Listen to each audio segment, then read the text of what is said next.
Hail adventurers and returning legends to my channel. Today we're going to be drawing a tribute to Halsin from Baldur's Gate 3. This is the 236th art giveaway on the channel. Halsin was a wood elf, archdruid of the Emerald Grove on the Sword Coast. He leads his people in service to the Oak Father, Sylvanas. He has an imposing figure as a male wood elf and is described as a bear of an elf. He suspects his bearish figure is due to a half-orc ancestral link or some other species. He shares a face similar to his father, albeit unscarred. He received a scar on his face during an incident while he was shapeshifted as a bear. A she-bear in mating season had mistaken him and was offended by his discouragement. Despite his tenacity in combat, Halsin is a gentle, honest elf and treasures the sanctity and beauty of nature. Though a powerful healer with a lofty title, Halsin is humble and patient, but willing to act with force if the need arises. He is a strong leader who is highly respected among his fellow druids. He is polyamorous, and he views carnal pleasures as a natural calling. One of Halsin's core beliefs is that desire should flourish wherever it finds purchase. After the drawing is complete, we will spin the wheel of names and subscribers, patrons, and anybody live in chat willing to participate in the giveaway. It'll be done Battle Royale style to determine the last remaining name and winner of the artwork.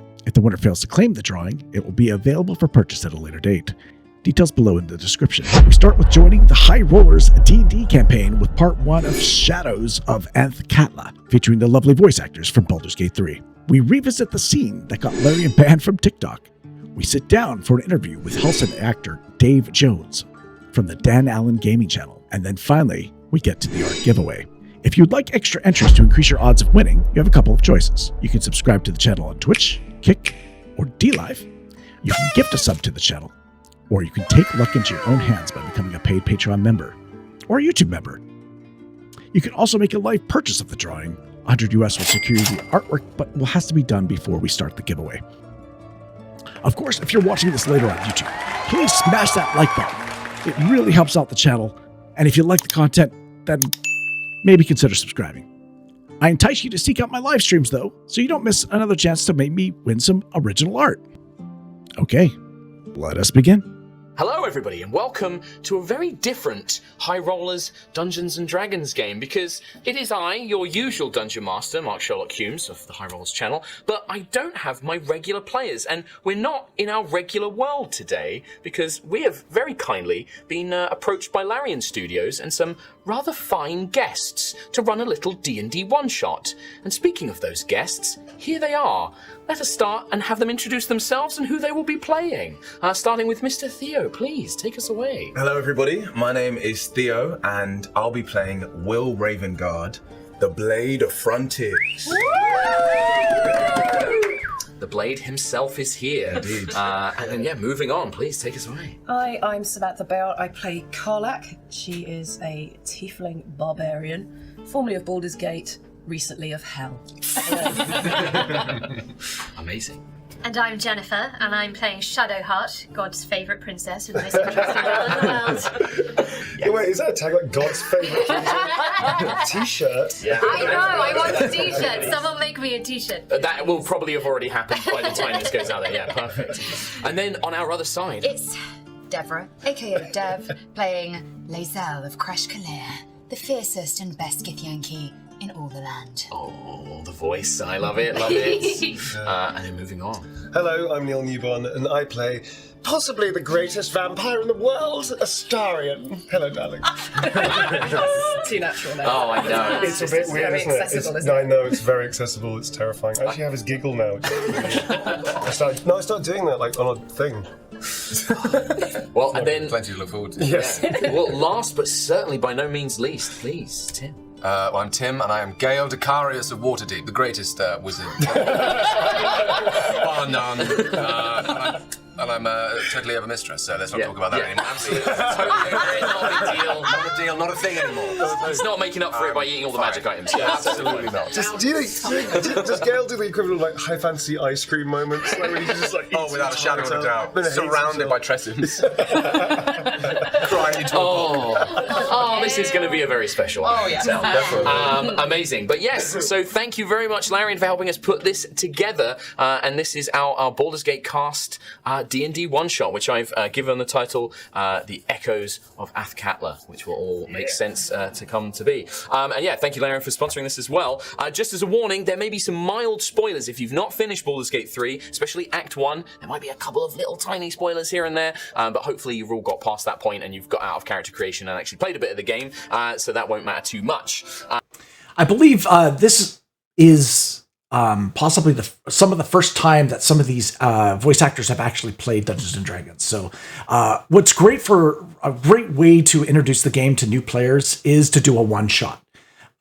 It's pretty much it's not a campaign or anything like that. It's a relatively short adventure. But it does involve theater of the mind, which is actually a great practice for actors too. So, it actually is quite fun to see the actors use the voices of the characters too. Now, this is normally where I, as the Dungeon Master, would read you a little introductory thing to kind of set the scene, to kind of set up where you're going to be. Oh, yeah. We got all the stops here. Does somebody smell toast? All of us are smelling the toast. But I'm not going to be giving you guys an introductory little readout today because I've got somebody who can do a far better job than me. Would you?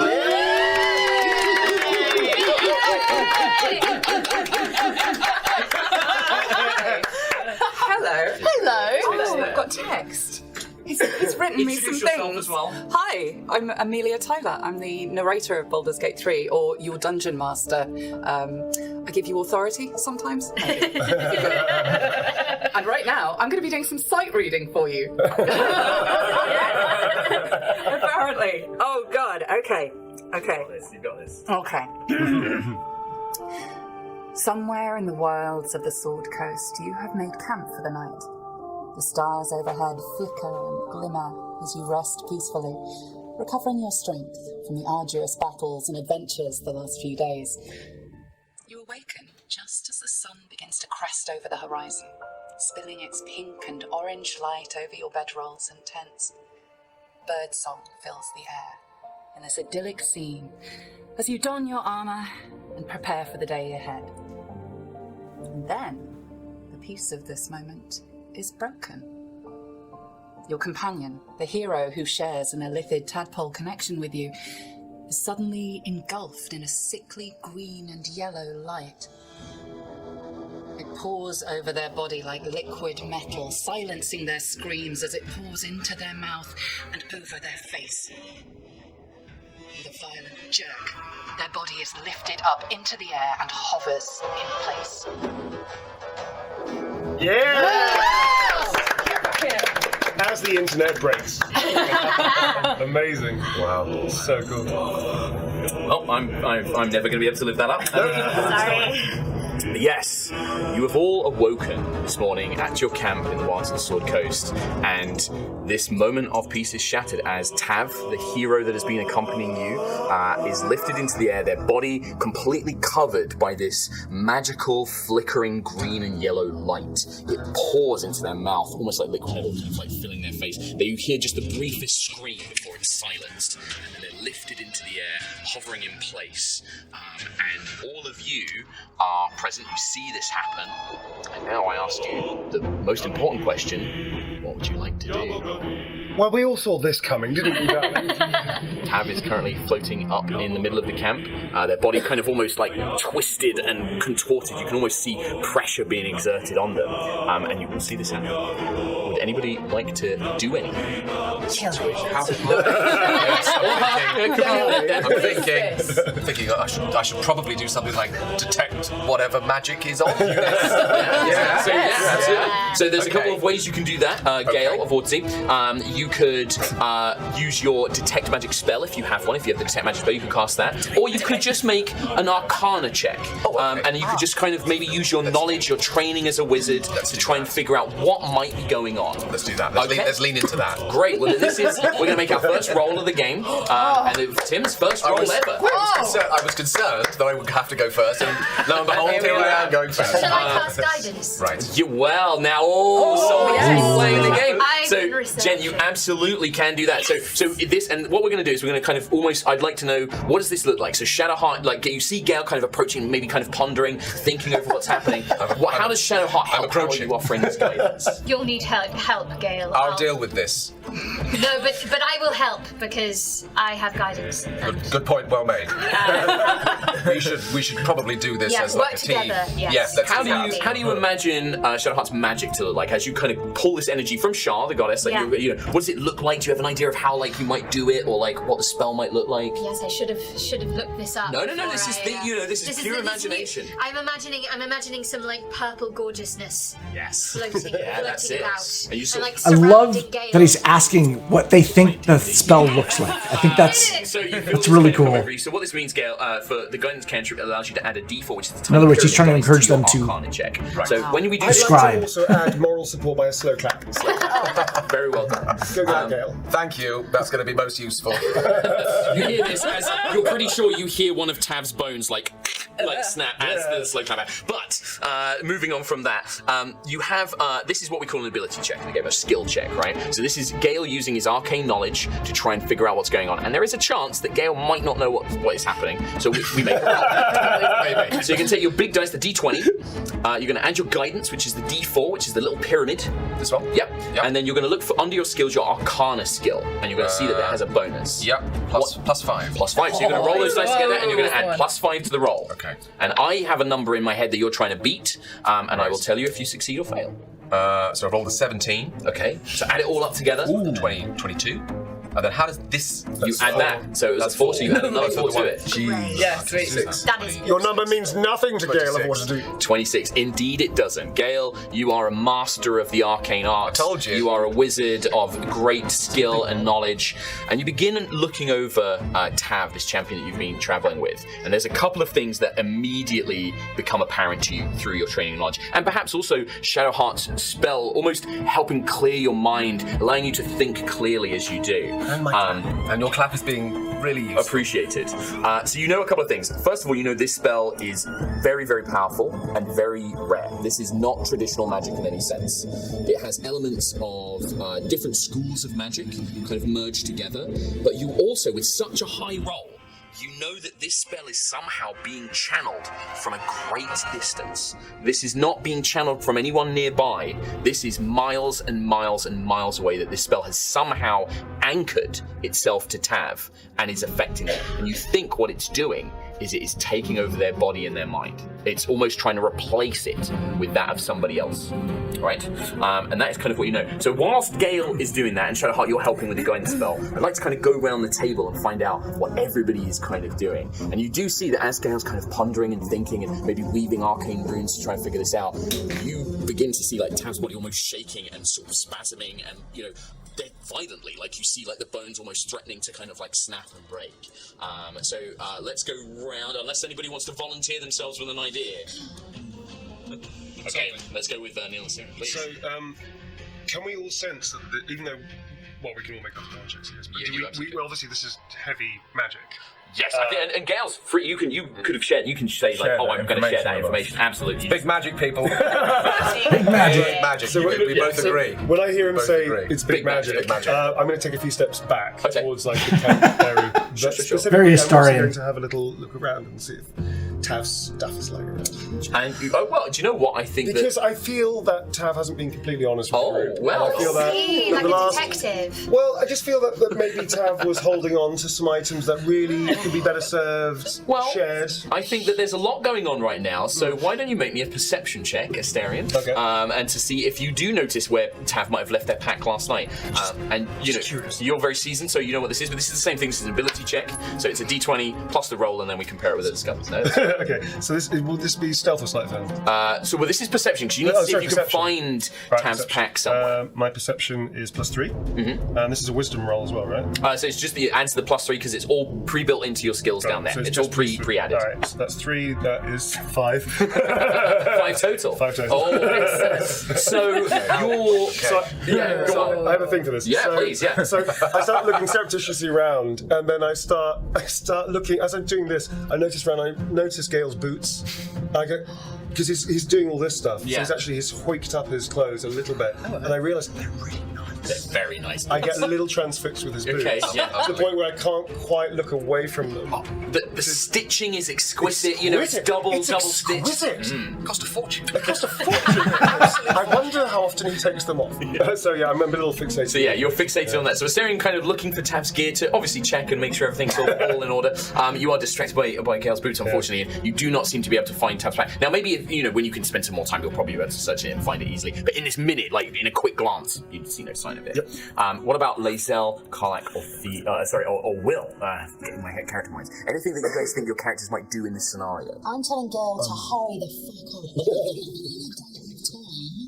And neither do we have time for Astarion to be looking at it. This seems like quite an urgent, potentially life-threatening situation. And I don't know why you're taking so long. So while you're kind of like speaking to these guys, This is not easy. It should be for a wizard. well, what you can do is there's a couple of options. If you want to, like, you can obviously just be yelling at Gale to hurry up and things like that.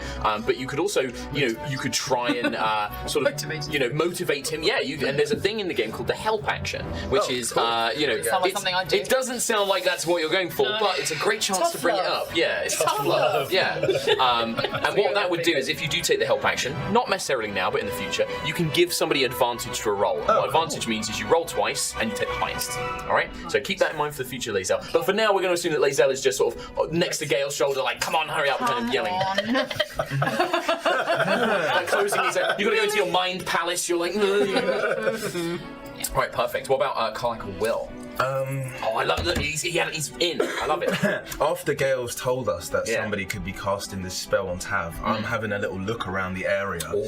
If potentially that person casting that is close, so I'm a little bit on edge just having a look around. Yeah. Well, if you're having a look around, then there's it's just like Astarion, there's a skill called Perception, and that is literally to like notice stuff going on around you. Sure. So I think we're going to make this a Perception skill roll. Yes. So it's a D20, it's the big dice, and then on your list of skills, you've got the big long list of the tables of skills. That's the right one there, and look for Perception. Tiny font, I do apologise. Oh, yeah. Yep. And so what bonus do you have for that? Just +0. +0, so this is just a straight D20 roll. So you're going to roll that, and then we'll see what you get.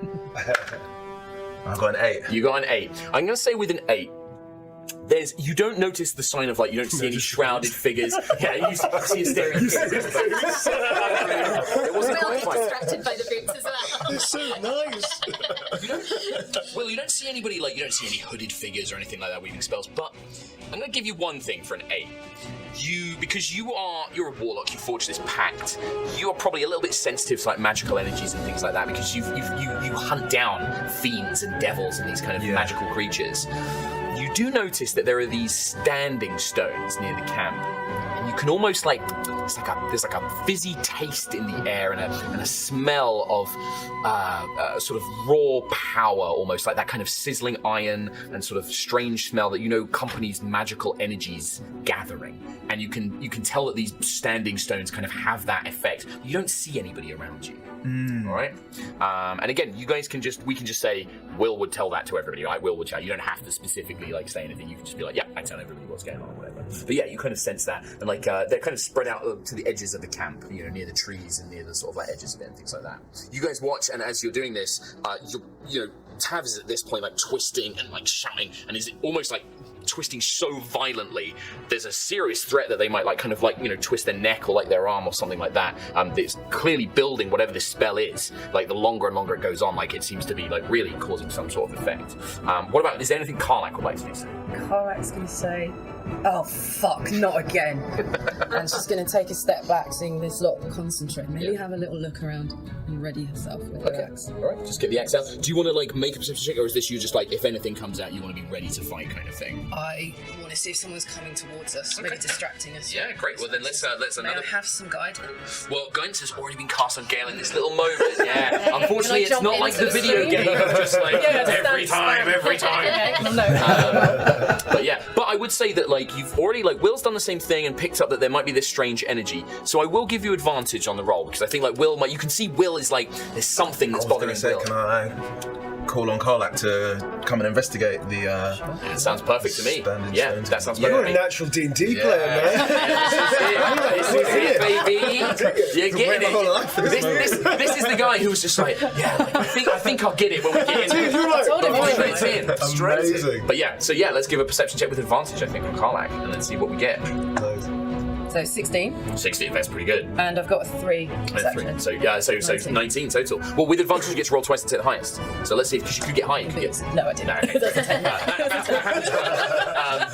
So yeah, you begin looking around and you're like, oh, maybe this is a distraction or something like that. And Will kind of calls you over and mentions this like strange energy, and you're beginning. You see, Will didn't kind of pick up on this, but you see, maybe it's the years spent in Avernus, kind of always watching your back, and you're familiar with powerful creatures that can use magic. And there's this like rippling, just very faintly in the air, as if something is about to arrive. And that is the point when, as Will and Karlak are looking at these stones, and Gale is examining Tav and like beginning to see this kind of spell taking effect, Astera, you're admiring the boots. Shadowheart is providing Gale with this swirl of magic. Lae'zel is just berating him over his shoulder. That is the point when the air seems to almost tear and rip in the air as around these sending stones, the very fabric of the earth and the land begins to open and creatures begin to emerge. And this is where we're going to do that wonderful thing that we call in D&D, and it's quite roll cool. for initiative. Introduce you to your first combat. We're Right? going to roll initiative. Yes. And to explain this, this is going to basically be we're going to determine Who gets to go first? sort of order of combat, basically, of how things go down. So we're going to have so everyone is going to take the D20, and you have a thing called initiative on your character sheet. It's in the middle at the top next to your armor class and hit points. So you're going to roll the D20 and then add that bonus, and then I'm going to I got a crit one. Oh no. What'd you get? 1. We both got one. You both rolled a 1. Oh, amazing. You don't need me, do you? Matter your bonus. And we got a natural 20 over here with Theo as well. That makes sense. We both got 1, which makes yours a 2 and mine a 4. Yeah. But it's a crit 1, so it's a crit 1. Alrighty. So, if I can go around, so find them. Please, I'm in the middle of something here. What do we get as a total for Gale? Total 17. 17. Alrighty, perfect. And then staring, we have a natural 1, but you do get a bonus. I got a 4. A 4. Well, that might help you go quicker than Lae'zel, who also got a 1. +1, 2. So 2. And then what about Shadowheart? I've got 6 plus 2, so 8. 8. Okie dokie. And you're still berating, right? 14. 14. Makes sense that Karlak and Will are probably a bit more ready for We both distracted by the beautiful boots. Yeah. Sometimes the dice really line up really nicely with what's going on. And then Will, we had a natural 20 for a total of 22. 22. Because I might roll a natural 20 on my ones as well. All died. And they all died. TPK, first game of TPK ever. So, let me describe a couple of things of what you guys see. But before I do that, we can't do a D&D combat without you guys having some miniatures. What I would like is for you to take your character and place them roughly where you think they would be. I'm going to give you a representation of where Tav would be. They could be this little spooky ghost in the middle. So if you wouldn't mind taking...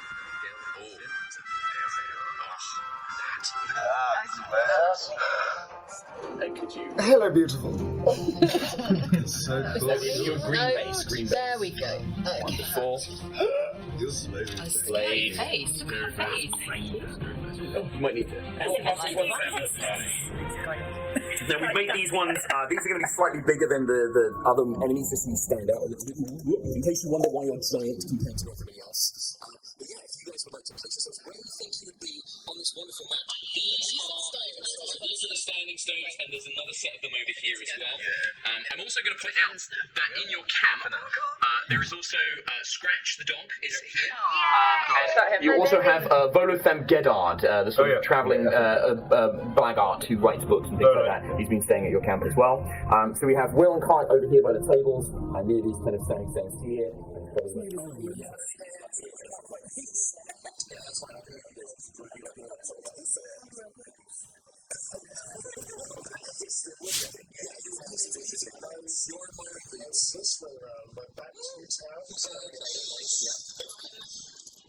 If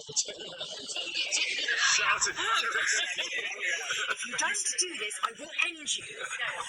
Next again. I have my sword out. Lots of pressure on Gecko, I didn't realise. Yeah. Next to the stairs. Okay. I like the idea as well that Volothamp is like terrified of Lazel, so he's currently like crouched underneath the benches as you're stood over, lingering. And then what you guys see is Tactically brilliant positioning. oh, perfect. Tactically brilliant. Yeah, so that they emerge. Oh! You've got this right. So, what you see emerging from this portal is 5. I would call them spirits, but they almost look like more magical energy than actual like ghosts. They're kind of prismatic in color. They're constantly shifting in hue. Their bodies almost seem to like flicker and glitch almost. But they're definitely humanoid in shape. Some of them more than others. All different types of races: tieflings, elves, dwarves, men, women. Some look younger, some look older. But in the middle of them is a very bizarre creature. The miniature is not quite accurate, but what you see is almost like a statue of a glass warrior, like made purely from glass and crystal, with a glass sword and glass shield, stands in the middle of them, very impassive, just sort of scanning around, and it points with its swords towards Tav's body, and you watch as the spirits begin to surge, and that is where our combat is going to begin. Because we have Mr. Will, Blade of Frontiers, going up first, let's go over a couple of things about combat in D&D games. This is, you guys are learning for the first time. Probably we've got a few people at home learning for the first time as well. In combat in D&D, we take turns. So you're up first. On your turn, you can do a move, you can do an action, and you can do a bonus action. An action is things like attack with a weapon or cast a spell. Bonus actions are things that are specific on your character sheet. You normally have a spell or an ability that will say, as a bonus action, you can do this. And then moving is you can move your speed. So if I think for your speed, for this example, it's normally at the top of your sheet, 30. Each square on our little battle map that we have here is 5 feet. So you can move 6 squares. Yep. Right? You've put yourself very close. As you were investigating this strange effect. Good luck. Yeah, basically. And so yeah, you can do that thing. There are different types of actions you can do beyond just attacking and casting a spell. There's things like dashing and disengage, but I think we're going to kind of try and keep things simple for now. You guys do have your little cheat sheets as well if you want to look those up. But the main question is, Will, what would you like to do? And they're advancing on us right now. Yeah, it looks like the spirits almost, the creature didn't even seem to pay much attention to you. It pointed its sword towards Tav in this kind of like state of them being taken over by this spell, and the spirits look almost like they're going to rush past you. Okay. Can I cast darkness? You absolutely can, absolutely. And then they wouldn't be able to... I'm going to cast darkness. Okay, that's it. Yeah. This is it, baby! So, in fact, I might even have a little thing for this. Jen, we're very proud. Yes. Baby warlocks all grown up. I can show you. I need this to show you. So first of all, let's get into the narrative of it, right? What does it look like when Will casts a spell? Like, what do you imagine that looking like? Like, is this a gesture? Is this his eye, goes black and inky like the night he's about to conjure? Is this like smoke trailing out of his hands? His eyes go black, his other eye like rolls back into his head, puts his hands like to the sky, and he sort of like draws the magic down from the heavens. And you watch as the light in the area almost seems to dim, like it's turning Nice. just in this small path. Nature itself bending itself to Will's strength, and you hear that feminine devil voice whispering, nothing intelligible, but just you feel her presence, your patron's presence in the back of your mind. And darkness would cover an area like this. So where would you like to kind of like center? It's like a disc. Right on the middle. Darkness. You could have it so it more is affecting like you would like less you and Karlak. Like where roughly would you like it? No, literally like right on top of us. Right on top of them. Just to like disorientate them. Absolutely. Yeah, absolutely. So you conjure this darkness. Now you have a special ability, Will, which allows you to see in magical darkness. Yes. Unfortunately, Karlak does not. So, but we have this darkness in place. So, Karlak, you are suddenly plunged into night as this shroud, this umbral shroud, encapsulates all around you. But Will, you see the spirits, like these unstable spirits, do seem to be disorientated. Like suddenly something has changed. You don't necessarily get the impression that they can see, but their magic is still obscuring their like vision or their sense of where they are. But that glass knight looks directly at you as if it can see through the darkness, and it just levels its blade almost like a Hey, Pablo. towards you. You should actually cast darkness. That's one of your spell 2 spell slots. So that's again, just so as a reminder, but you can still move, and you still have a bonus action. Would you like to move to? And I think, yeah, we'll remove this temporarily so you can see where it is in my head. So just back it right up. So just to clarify, you're going to pull down this armor shroud, surround the area, and then Will's like, see you, Got it, on the right. and that's absolutely fine if you want to do that. The blade of fate. How far is this guy from me? This guy, Yeah. he is currently 5-10 feet from you. So you were about here. So each square is 5 okay, feet. so I can't cast the spell on him right now, can I? You just cast darkness. Okay, so I use just your cast action. Yeah. And it's good. This is like, it helps you guys. This is your first D&D combat. Yeah, We're taking it yeah. slow. We're taking it slow. A tactical repositioning. Yeah, of course. It's all about tactics. I'm not scared. So yeah, I'm gonna back it up. Yeah, so if you do what you want, man. You have some. So you can move 6 squares. I'm gonna move. So you can go. So 1, 2, 3, 4. Oh no! I see. Oh, I see. I'm just there. Out of the darkness, innit? And hopefully some others catch my attention. Whoa! Bro, thank you. Well, next up, so that's your turn. You can continue to use a bonus action to get a bonus action as well. This time we're just going to get it's very simple. We go to the next thing in this war is Gale of Waterdeep. So you've seen all this happen. This is all happening in about 6 seconds, so the turn takes simultaneously. Like this all happens all at once. But you've seen Will pull down this double shroud and then run back out of it. Turns around, ready for it. And you saw briefly this conjured Let spirit that host background dry a little bit. on the inside of that darkness. Yeah. Seeing as this knight is made of glass, yes, I'm thinking I shoot a ray of frost and freeze it. That sounds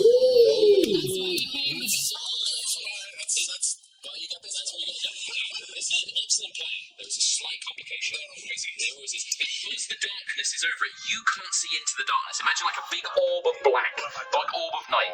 You can still try because you knew where the night was, but it affects your accuracy and you roll with disadvantage on the attack because you are effectively blind. Cool. So you can still try, I think he was 20 degrees this way, but you've got to hope that he hasn't, this creature hasn't moved. I'm going to hit something. Can I do guidance because I'm right next to it? Unfortunately so, because we're now in a turn-based thing, you can't until your turn. Also, guidance doesn't affect attack rolls, but you do have a spell that does affect attack rolls. What's my spell? Bless. That's the one we took. So guidance is for skills and roleplay. You have the greatest spell of all, Denzel. Swords. We'll get into it. You have something called Battle Master maneuvers. You can do some very cool stuff. But yeah, let's do get. So can I hold back until the bless? You could do if you think that's what's happening. Might absolutely. Yeah, I would like to assume. Yeah, but I can only One would not like to assume. I can only do one spell, right? You have your action, and casting a spell as your action. It's tricky, isn't it? Because Shield of Faith is very good as well. It's really good, and I was going to shield Tap because I can see through the dark that this is magical darkness. So the only one who can see through this darkness is Will. And he's running away. He's running away. Listen, I'm not going to label. Pablo says, hope everyone is loving life this fine day. Yeah, you know what? The weather is really nice here. The sun has come out. I think spring is here. We've got through winter, which was quite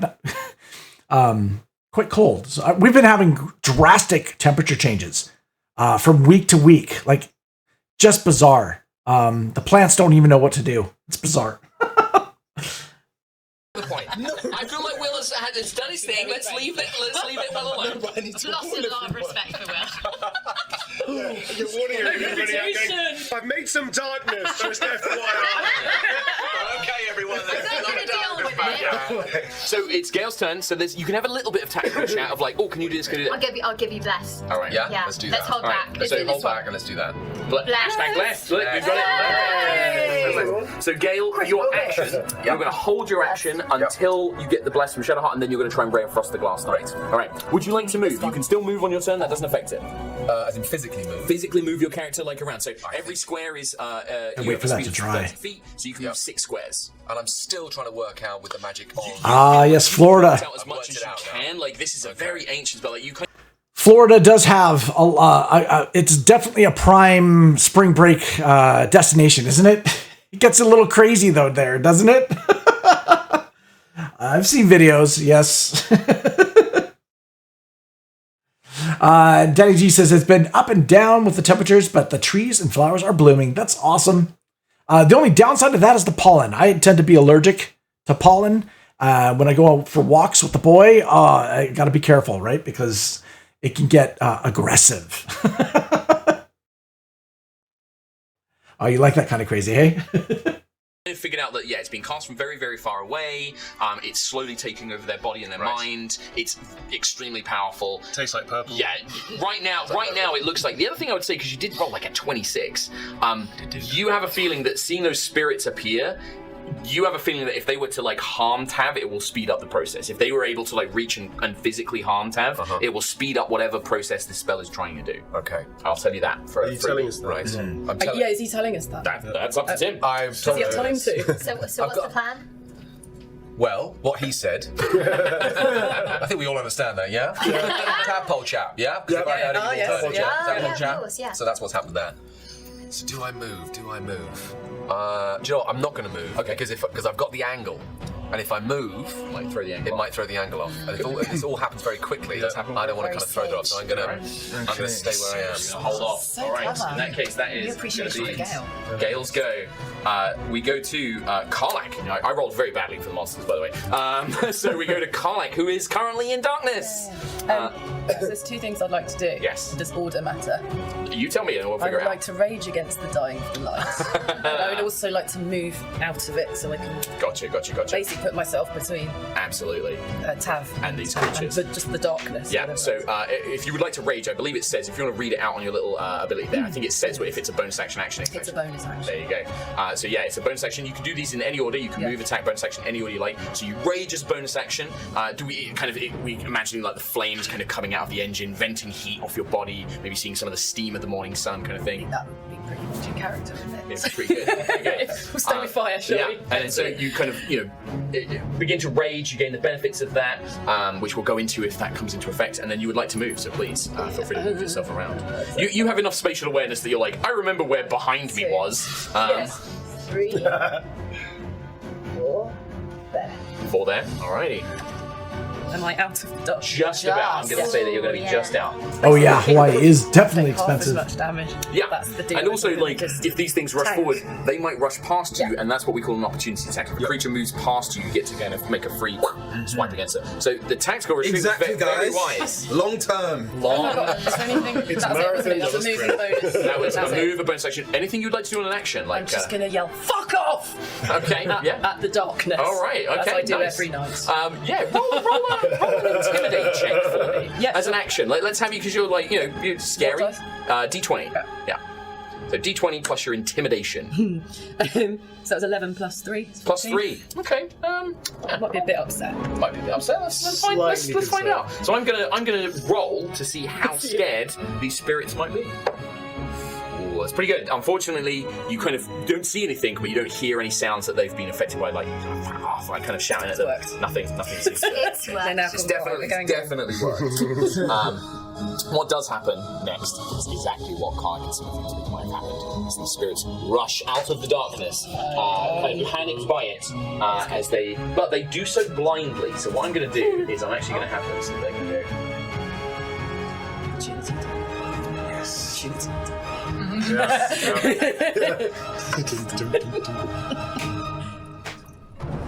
She's got a face tattoo as well. They're going to move once, and then I'm going to do something. I'm going to have them use their action to do something called dash, which lets them move again. So instead of attacking or casting a spell, they can move again, and indeed draw it out. Mm-hmm. Yeah, I think that's what we'll do. So It's a red tattoo. you guys, as two of them actually kind of rush past you and out of what we call your threatened area, which is basically 5 feet around you. Two of them have moved beyond that. So Karlak and Will, you both get to make free attacks against these creatures. This is a weapon attack, so it has to be with one of your weapons. So your great axe, I believe, Karlak, and your rapier, Will. And this is to see if I actually This is to see if you hit. Yes, yes, exactly. So what do we add to it? The attack bonus. So on the middle column, you should have great axe. No, that's all right. We're learning. So it should have the name of the weapon, great axe, and then the next column is the hit bonus, and then you have the damage. All right. So what do we get for Will? 12 plus 5, 17. 17 is a hit against these creatures. I'll come to the damage in a minute. We'll see if Karlak hits. 15 plus 4, 19. 19. You both hit. So the rapier kind of strikes in, piercing through this, and you see it almost like glitch, like become distorted. The great axe swings through similar kind of thing. This time now you're going to roll damage. So the damage is the next column along. Each weapon has a different amount of damage it can do. So we can actually hurt these things. It does appear to be so. It's weird. They have the appearance of ghosts, but they almost look like they're made of magic, and they seem to be affected by weapons and everything else is normal. Yeah, so that one's that. And then what does the bonus you add to it? So it says the damage bonus. 1d8 plus 3. Plus 3, so you're going to roll that, add 3 to it, and that's how much damage you do. 2. 2, so plus 3 is 5. Yeah. So you strike this thing and you watch it kind of dissipate a little bit, but it's almost like parts of it are left, like it's been fragmented, but the whole thing hasn't quite dissipated entirely. But it does look very badly damaged, very, very badly damaged. And then what do we get for Karlak's damage? 3. Plus 2. Plus 3, so 5. So same thing. You kind of swing the axe down. Woof. Same thing happens. Oh, but you are raging. Oh, yeah. And you do get a damage bonus to rage. So what it says on your rage, it says that you get a bonus to your damage rolls. In rage, you deal plus 2 damage with your attacks, take half damage from everything except psychic damage, and have advantage on strength checks. So it was 5 plus another 2 for your rage, so it's actually 7 points of damage. Because you add 2 to every attack you make, and that is enough. Yay. You watch, Karlak, as this thing runs past you, you kind of woof, swing the axe down, and it just, woof, like a gust of wind, it kind of just disperses this creature entirely.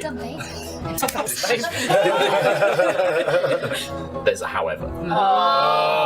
When this type of creature, when this creature in particular is destroyed, it erupts in magical force, and I need you and Will. I need you both to make dexterity saving throws. So this is a type of roll we do to see, like, I've got to dodge out of the way. You're like John Woo leaping out of the way, or like deflecting something away from you. You're using your agility and your reflexes to kind of prevent yourself from being harmed. And you have a little column up the top above your skills of saving throws. So it's a d20 plus your dexterity bonus. 7. Plus your dexterity bonus. Plus 1. This one, 8 is not enough. I'm afraid that's going to be a failure. 15 plus 2. 15 plus 2. So, Karlak, you manage to kind of like throw your body to the side, and you don't take any damage from this thing. As it blows up, you kind of like, as you disperse it, that radiant energy that was left kind of crackles in the air and then ignites, and you feel this kind of concussive force. Will, unfortunately, you kind of like are surprised by this. It kind of catches you in the blind side, and you are going to take. I get to roll some dice. Okay. You're only going to take 3 points of force damage. It kind of concusses you ever so slightly. Okay. But yeah, so with that, you managed to think it. They use their action to dash. They can't do anything else this turn. You did that on their turn. Those spirits, they're done. Turn's over. So we go to Shadowheart next. Hiya. Hello. We are working together, aren't we, darling? We are. Yeah. So I'm gonna bless you. Well, go on. Bless. So if you want to just read out the spell bless, because it's good for like people at home and everything else. If you read it out to everyone. Yeah.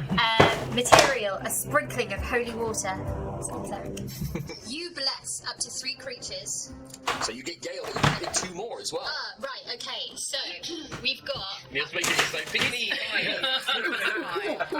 Right, okay, what about Tab though? Because I'm concerned about Tab. You could absolutely, but yeah, you can still target Tab as well. Because they are heading for Tab. Yeah, and this will give them a bonus to their saving throws and things like that as well. Yeah, so I think Gale, Tav, and then who else is near me in the firing line? Well, yeah, you've got Astarion, you've got Lae'zel. This spell has like a range as well, so you can hit any of your allies. You can also include yourself. Oh!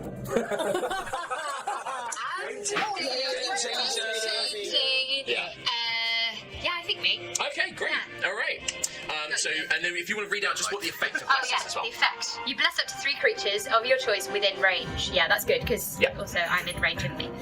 Whenever a target makes an attack roll or a saving throw before the spell ends, The target, it's carrying on. The target can roll a d4 and add the number rolled to the attack roll or saving throw. Yeah.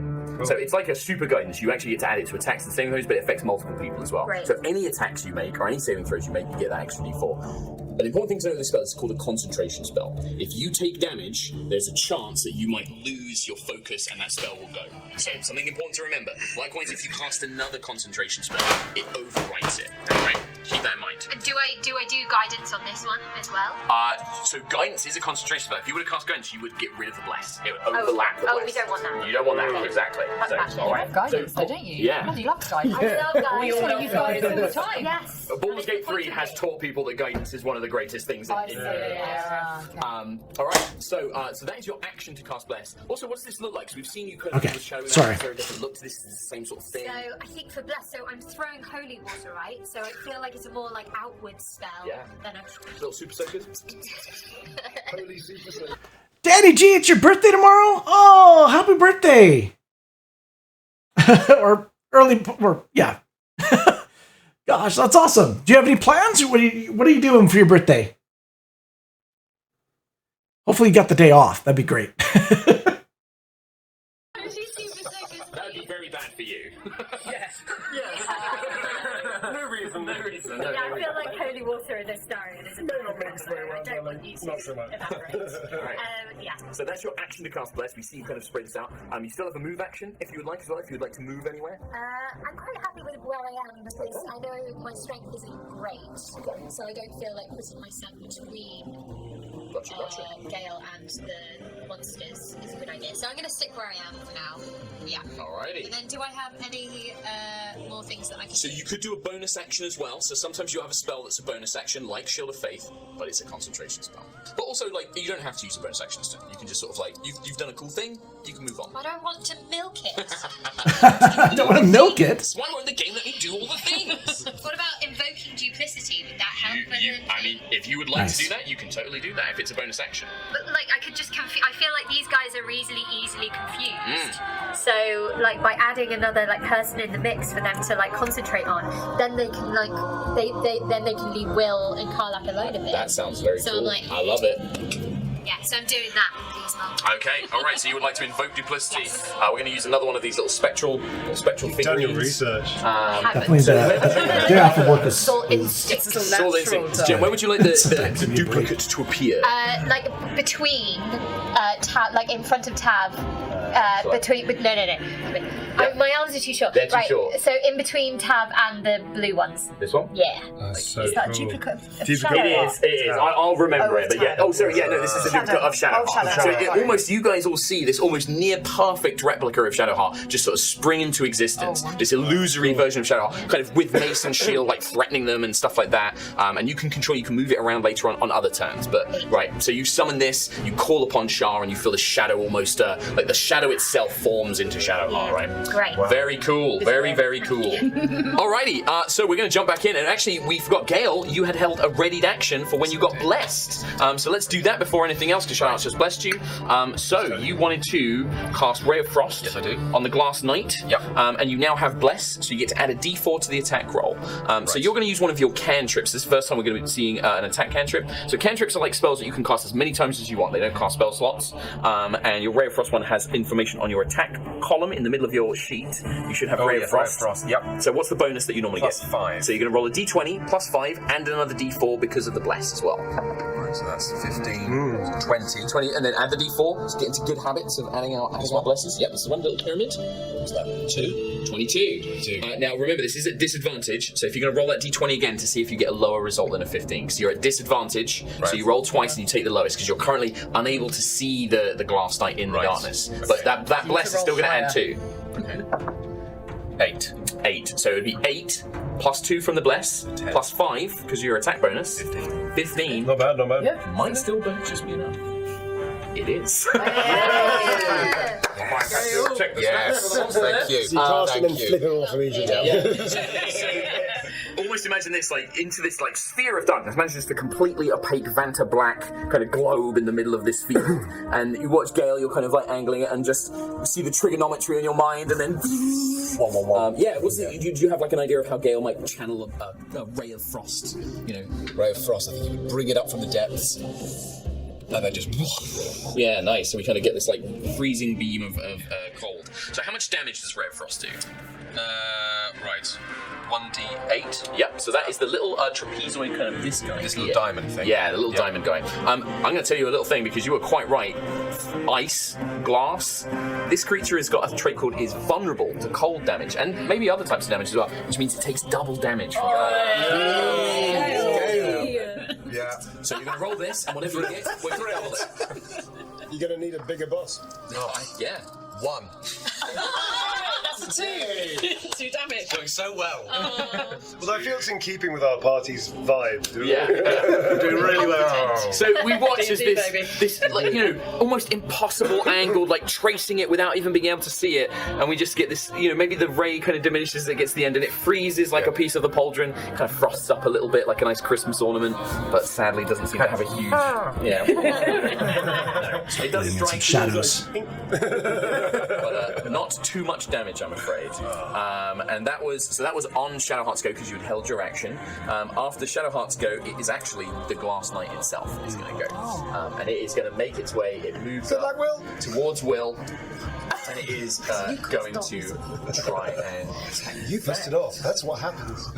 Yes, it is going to make an attack roll against Will. So kind of like you guys when you attack, the monsters do the same thing. And I am trying to beat your AC. So what's Will's AC? It's at the top above your hit points. 13. So that represents like your armor and your agility and how hard you are to hit, right? So I need to roll a d20 and I need to beat a 13. And the first attack I make is indeed a 13, and because I meet it, I beat it, is the way to remember it. Okay. So I am going to do some damage to you, but this thing gets to make 2 attacks, so I'm going to see if it hits you on its backswing. And that is also going to hit, unfortunately, with a 17 to hit. So it strikes you once, and on the backhand, it kind of brings its blade against you again. So that is going to be 5 points of damage, and then another 3 points of damage. So 8 points of damage total. Wham! Wham! As this glass sword kind of slices into you, Will. And that's it. It just moves up. It makes those 2 attacks. You can see its movements are very sort of rigid and robotic. Like, you know, it doesn't have the flow and the fluidity of an organic creature. It's very sort of rigid in its mindset. Then let's kill this guy. We finally reach Lae'zel and Astarion. So Lae'zel, you were up first, and then Astarion, you were going to be last in our order. So Lae'zel.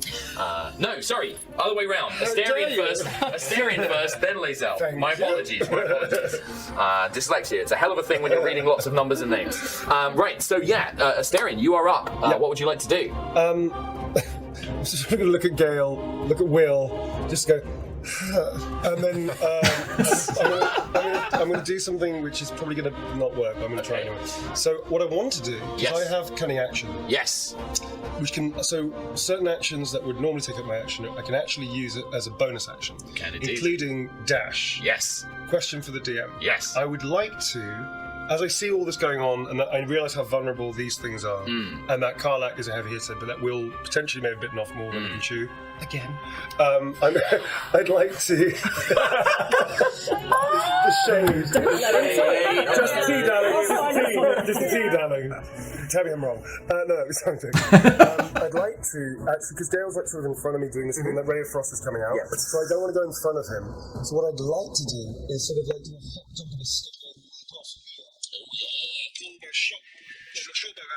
And do a John Woo dive to the side and try and hit past Will to hit the glass. Oh yeah, I love it. Cool. I love it very much. Can I use my dash therefore to do that action with a little acrobatic and then use my action dash? I'll tell you what, I'll do even one better. Well, roll for that. So you can move through allies, you can move through buddies, by the way. So like if they're blocking a party, you move through them. It costs you a little bit of extra movement. It costs double movement. Yeah. But you're dashing. You've got plenty of movement to get up here, past Lae'zel, and then dive over Volo, who is cowering on the floor. And I'm going to use Volo to launch myself even slightly further. You know what? This is all going to happen 100%. You're going to do this. Yeah. But to see if you can get maybe that jump, that extra height will give you maybe a bonus on the attack. Make an acrobatics check for. Sure thing. My acrobatics is very good. It's +5. +5, so right. So D20 +5. D20 +5. That is a 19. That's 24. Oof. Astarion, as I do that, so good. Just give Gale a wink. You see him as he leaps over you, Gale. Are you thinking about the... Oh, thank you, Elizabeth. He's changed his relationship to you.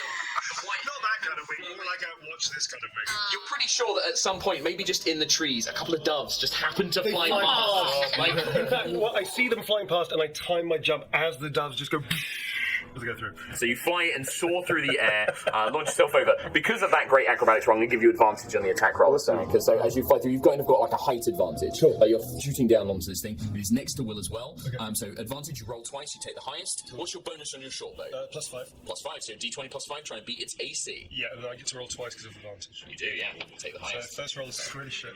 First roll is 5 +5 is 10. Second roll, thank God, is 13 +5, that's 18. 18 is a hit. So you watch as the arrow flies out of this. I'm not even looking, I'm like, winking at him. That's it. I don't even look. I see where he is, and as I go past, I look at Gale, wink, and then release, not even looking where the arrow is. I love it. The arrow flies true, it strikes in the creature. Now, there's a couple of things here. As it flies through, a couple of things because you have advantage on the attack, but it's also next to an ally, and you're a rogue, Astarion, so it means you get sneak attack, which is your kind of special class thing, which is extra damage. Yeah. So what's your normal damage on the short bow? Normal damage is 1d6 +3. And then how much is your sneak attack? Sneak attack is 2 + 2d6 damage. You can ask some of your friends to lend you some extra d6, you can roll all together. I'm just going to take yours, and I'm going to take yours. You're stealing your dice. Great. I'm taking your dice. Do it. No, not even asking. Not even asking. But yeah. So 3d6. And then plus the 3, right? Okay, cool. That is 3 4s, that's 12 plus 3, it's 15. 15 points of damage. Hot dice. So you watch as this arrow thuds into the glass kind of like chest plate of this knight, and you watch as it cracks. Maybe the little bit that Gale had frosted over. Just saying where I win. That's the place to hit it. Alright, so would you like to do any more movement? You probably have about 10, 15, 20... You've probably got another 30 feet of movement. You've got another 6 squares. What I'd like to do is, because he's focused, even though I've hit him, he's focused on Will, they're in combat. Yeah. So I want to flank him from maybe from behind. Like, do you want to move in for melee, or would you like to stay at range? I think range, because I'm probably going to be at the moment a little bit better. Would you like to duck behind here for some cover potentially? Yeah. Actually, yeah. So the jump happens. I'm still doing this. I look at Gale, wink, fire. I land in a tuck roll and then just vault over. Yeah, I'm living out so many fantasies right now. Amazing. Great. It's a great chance. So for you guys, like if you're behind something like a stone wall, you can gain a bonus to your defenses called cover, and you can kind of somebody's shooting arrows that you can duck behind it. So if these guys would start like maybe throwing magic or something against it, we might get a slightly higher defense bonus, right? Because of it. Great, perfect stuff. Then we come to last, but by no means least. I know. Let us pray that the dice reward you for waiting so long. Well, now, I was relying on Gale to do a little bit more frosting. So then I could go in and smash those guys to pieces. However, he did not deliver. Okay. It's pretty standard, I would say. Yeah, you could. No action. But these guys... So, and now, I seem to have a lot of things that I can do. Yes. I'll give you the short of it. Yeah. I'd like to sort of charge in right in the middle there. So we're talking like against all of these guys here, or against this knight? Probably against those guys there. Yeah, because they so you're charging into the spirits, these unstable spirits that are attacking, going for Tav, basically. So we watch as Laser leaps off of the table, great sword called out, you land in the middle, you've got 2 of them within reach. Right. What would you like to do? Is this... Smash them. Great. You've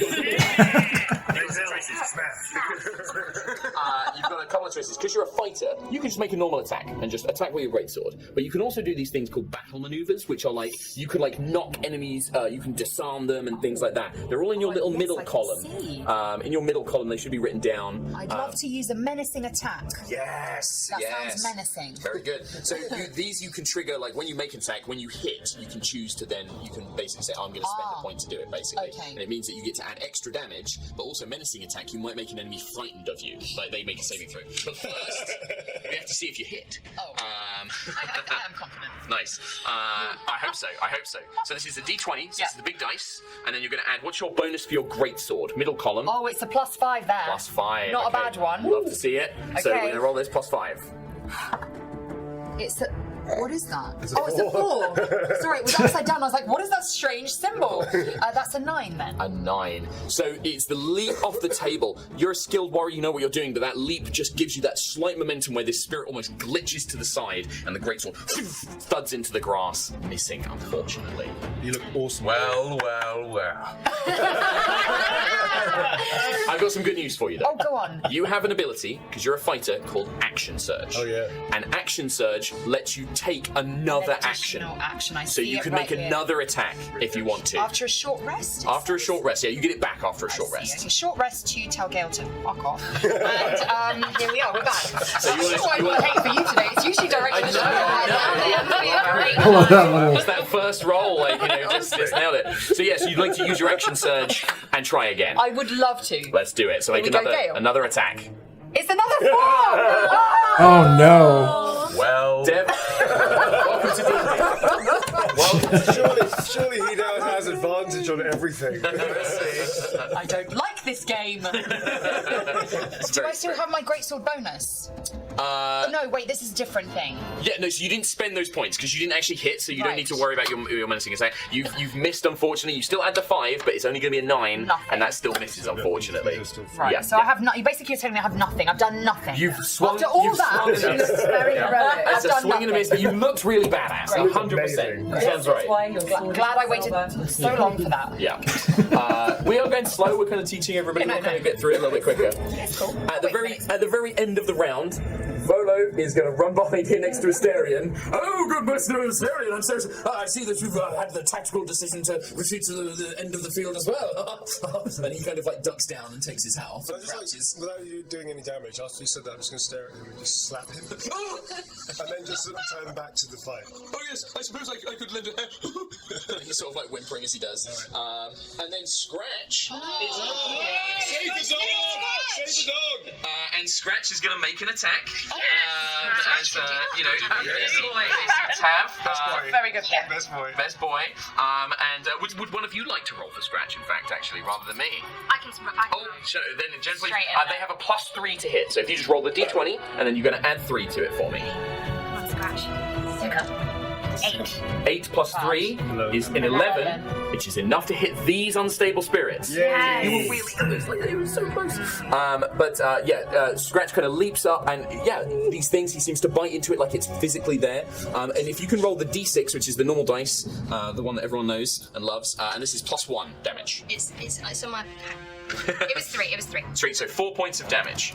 So you watch as Scratch kind of bites into one, bears it down, and then kind of like wow, wow, wow, wow, wow, and it's like barking and trying to ward them away from Tav. And the spirit sort of looks down at this dog, like almost confused on its face, like not sure what it's been attacked by. And that is going to be the end of our first round of D&D combat. Bit of a slow one, but that's okay because we're learning the game. I do have some bad news though. No. Because at the start of the second turn, this other standing stone. And they're bigger. What are they? Oh, it's like chunky monsters. So these Chunky look very similar to monsters? the spirits that these unstable spirits, but these don't look human. These look like they've been stitched together by the wing and an arm of an owlbear and a crocodile's head, like these almost horrific experiments, but spiritual and made of magic almost. Right, and they kind of glitch and you can hear like noises, but it's echoey and distorted as they do, as they begin to kind of move forward. But that's going to bring us all the way back up to the top with Will. Blade of the Frontiers. I'm going to attack this guy. The Glass Knight. Yeah, I want to attack this Glass Knight. Sure. Yeah. Okay, well, how would you like to attack him? Is this with a rapier? What would you like to do?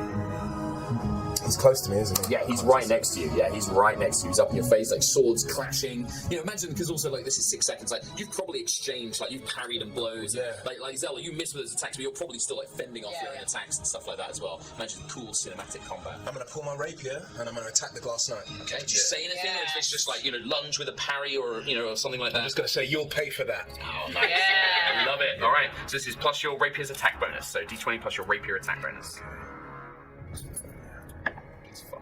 18. 18 Nice. plus 5, 23 is easily a hit. Easily. And then plus 3. 6. So 9 points of damage. So you watch as you'll pay for that, and you thrust, and where the arrow shot from Asterion kind of cracked it, a little bit of frosting from Gale. Thank you.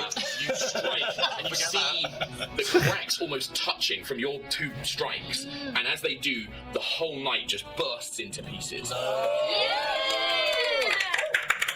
The blade of frenzy, ladies and gentlemen. Just shatters in front of you like an ornament, turning to dust. However, the spirits don't seem to be, they're still going about their business. Like, they don't seem to be, like, disappearing now that the night is gone. But yeah, this creature, which you saw, like, took some pretty big swings at you, like, is now destroyed. That's how it's done, guys. That's how it's done. That's what you came back. Yeah, exactly. A long time. Would you like to move or do a bonus action, Will? I would like to... Now, keep in mind, you do have a couple of these guys next to you, so if you move away, they might get an opportunity attack at you. That's basically what they call it, like Karlak and you did. When something moves past you, if you move away, they'll get to do the same thing. If you want to, you can risk that free attack from the spirits and move somewhere else, or you can stay where you are and just next turn keep fighting. I'm going to stay where I am. Alrighty, perfect. That sounds great. In that case, we go to Gale of Waterdeep. Okay. What would you like to do? Yes. Oh, I love it. I love it. No, he's looking. He's really mixing it up. I'm going to try and mix it up. I'm tempted with the new ones that have just arrived, doing some sort of thunder wave. Moving them as far away. That'd be good. Now I'm going to tell you the way the thunder wave works. If you want to read it out for us, because there's a little bit about how the area that it affects. Yes, it's each creature in a 15-foot cube originating. Yeah. So the way that works, Gale, for you is imagine from your miniature, you draw like a little 15-foot, so 3 square 9x9 cube directly connected to you. Right. So if you wanted to do that, what I would recommend is you would move to like here, and then you can hit all 3 of them. Let's do that. Is that what you want to do? Yeah, let's do that. I love it. Why not? So if you can continue just reading, so we get the rest of the effect. Right. So on a failed save, a creature takes 2d8 thunder damage and is pushed 10 feet from you. Nice. On a successful save, the creature takes half as much damage and isn't pushed. Constitution saving. Yeah. Yes. Perfect. So I have to make that. So we're going to do that. The other question I'm going to introduce, because we're kind of slowly learning mechanics, is you can cast that at first level, and it will do 2d8 thunder damage. If you cast it at second level, because you're a 3rd level wizard, yes I am, you can do it as 3d8 thunder damage. You get extra damage, but you've only got a couple of second level slots. This is the choice. But if you want it, you could wipe all 3 of these things out in one spell. Do it. Let's do it. Alright, second level spell. Let's do it. On the second sheet of your character sheet, you have something called your spell save DC written up at the top, very top. Spell save DC, yes. Yes, what number is that? 13. 13, so that's the number I have to beat for these monsters to resist it. And I will tell you that their constitution save is 0. So I don't get a bonus. So I have to roll a 13 or higher 3 times for these creatures to save. First one succeeds, I roll a 17. The second one fails, I roll a 5. And the third one succeeds, I roll a 16. So they take half damage. The ones that succeeded are going to take half damage. The one that failed takes the full amount of damage. So it's you're casting at second level, so 3d8s. So you, just like Neil stole your dice, you can steal his dice. I bequeath it. And if you pass yours down as well, Which one is that one? Deb as well. diamond. It's like the little diamondy shaped one. Perfect. Sharing is caring, everyone. That's what we love to see. Right. Dry yet? I think the background's dry. Okay, perfect. 6, 8. I'm waiting for that to dry. 11 points of damage. So you watch, and they're pushed back. If they fail, they're also pushed back 10 feet as well. So you watch as this one is pushed back and evaporates immediately. And because you pushed it back, when it dies, its explosion doesn't hit you because you launched it away from you, sending it flying, and then lands off in some bushes somewhere. The other 2, however, because they take half damage, just flies out the bushes. they take 5 because we always round down, right? So they are still up, and they don't get pushed back. And you see they're heavily damaged, kind of almost like pieces of these creatures, a feathered arm, a kind of scaly tail have been blown away and almost dissolved, but they are still and now they look at you with hungry eyes, kind of like shuffling towards you. Hungry eyes. Does Gale's hair also get like a little bit of like... Oh yeah, there's definitely like all of you would So, hear this the reason why- cacophonous. So just to let you guys know what I was doing, okay? What I've done is I've kind of just laid in some shadows and give myself kind of like a guide, right? We've sculpted the chin and the mouth and the nose, the eyes, the bags under the eyes, and the forehead. I'm just kind of laying in some slight shadows. I am going to be putting in kind of a lighter color, and then I'm going to refer to those back. I'm going to, so it's my underlining kind of guide. Then what I've done is I've actually put in a black background. just for a base, so just to separate it from the figure. I find it really, really helps when you're trying to separate something. Also, a lot of times people will focus on the drawing, like the figure itself, and kind of ignore the background. And so I kind of want to take the background into more of, it's its own thing, right? So what I'm going to do now is I'm going to put some color on top of the dark black that I put on. That's going to make it kind of stand out a little bit, but allow me to do some shading very easily. And then we're going to do some... my plan is basically with the hair is when I do highlights on the hair, I can go easily into the background without having to fuss with the background very much, right? So I'm going to do the background first, just to separate it. That's just kind of my plan of attack. As this like wave of force emanates from Gale's hands, his robes blown back and everything as you boots revealed. The boots fully revealed. They are gorgeous. As a reaction, Starry just has a single tear down the eye and goes, oh, sumptuous. Well, that is just amazing. So Gale, you've moved, you've cast a spell. That was one of your second level spells, so make sure you mark off your spell slot as well. So it was one of your second spells you've marked off. All right, we go to Karlach next. Now, the problem with destroying whatever those things are next to me is I'm going to kill Scratch. They blow up. And the poor dog doesn't know that. That's not going to work. So quite inspired by Gale. I'm going to throw a javelin at the one that's just sitting in the doorway. Just sitting, the one that Gale's just, that they just kind of blasted, or a different one? There's one in front that hasn't come off the board. That's banging between the ascending stuff. These ones? Yeah. Yeah, perfect, okay. But also, like, if you want to do something that's not on your sheet, like if you, I don't know, want to try and pick up Scratch, like... I'm on fire, dear. That's true. Very good point. Set fire to the dog. Set fire to the dog. I can't touch the things I love. Yeah, absolutely. So yeah, if you want to pick up that javelin and try and... Flaming javelin. Flaming javelin's pretty cool. Flaming javelin. Yeah, absolutely. Now, the only thing I'm going to remind you, if you have an enemy within range of you, ranged attack, you're going to be at disadvantage because the spirit might use that opportunity to try and attack you. I don't want the dog to die. You don't want to. It's almost like I moved the dog in on purpose to make things interesting. I wonder if there's a bonus action. I can use the training whistle that I've been using on the side. Yeah. Scratch to train him to get out of the battle. Absolutely, you can do that. Little 10. Yeah, absolutely, you can do that. We'll do that as an animal handling check. I'd say it's a bonus action. Yeah, it's Okay. quite quickly. Like you've got a little whistle, you kind of blow it, and that's you've been training Scratch to Let's do that first. Sure. Yeah, all right. good. I'll let you do that. Give me an animal handling check. That'll be +3. +3. That's pretty good. To a D20. Yep, +3, and it's going to be a low DC. You want to say 14 +3. Easily enough. 17. You kind of let out this loud like.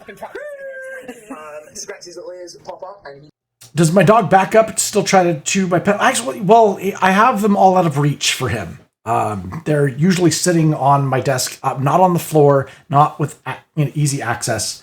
Yeah, and while I'm doing this, he's having a nap. I walked him earlier, so he's right now sleeping.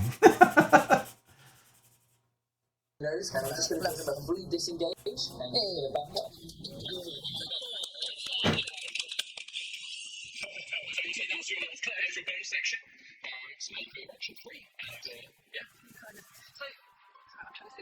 So they're still up, they're still in battle. Those two are still that up. one that's furthest away, I want to push them back into the void. This one is sorry, I think this one is badly injured, but these. You might have it on the next turn.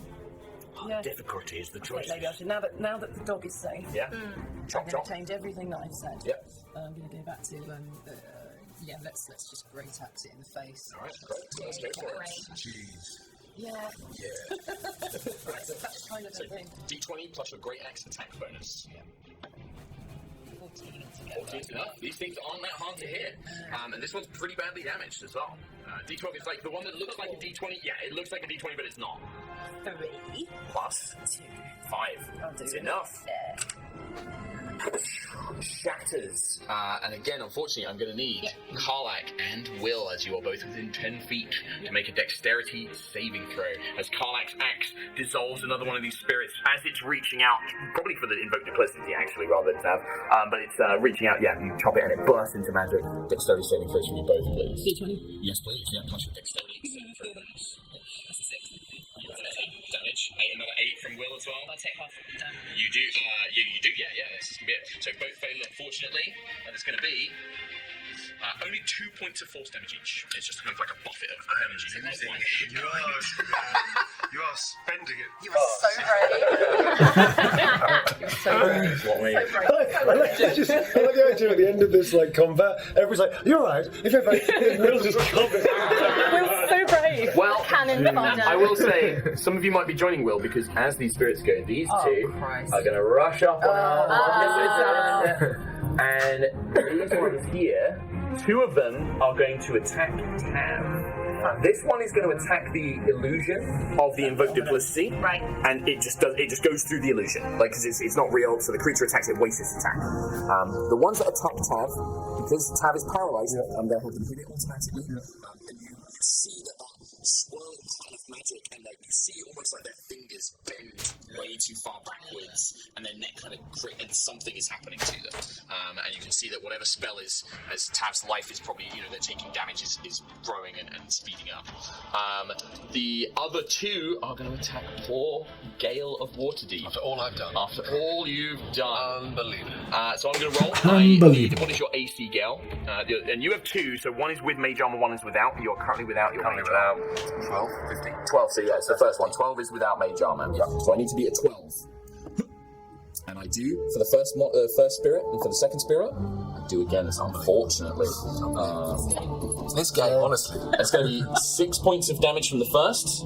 Nice, it's not in their favor. 3 points of damage from the next, so 9 in total. But yeah, 6 and 3. So you watch as Gale is buffeted by these spirits, and these kind of horrid creatures.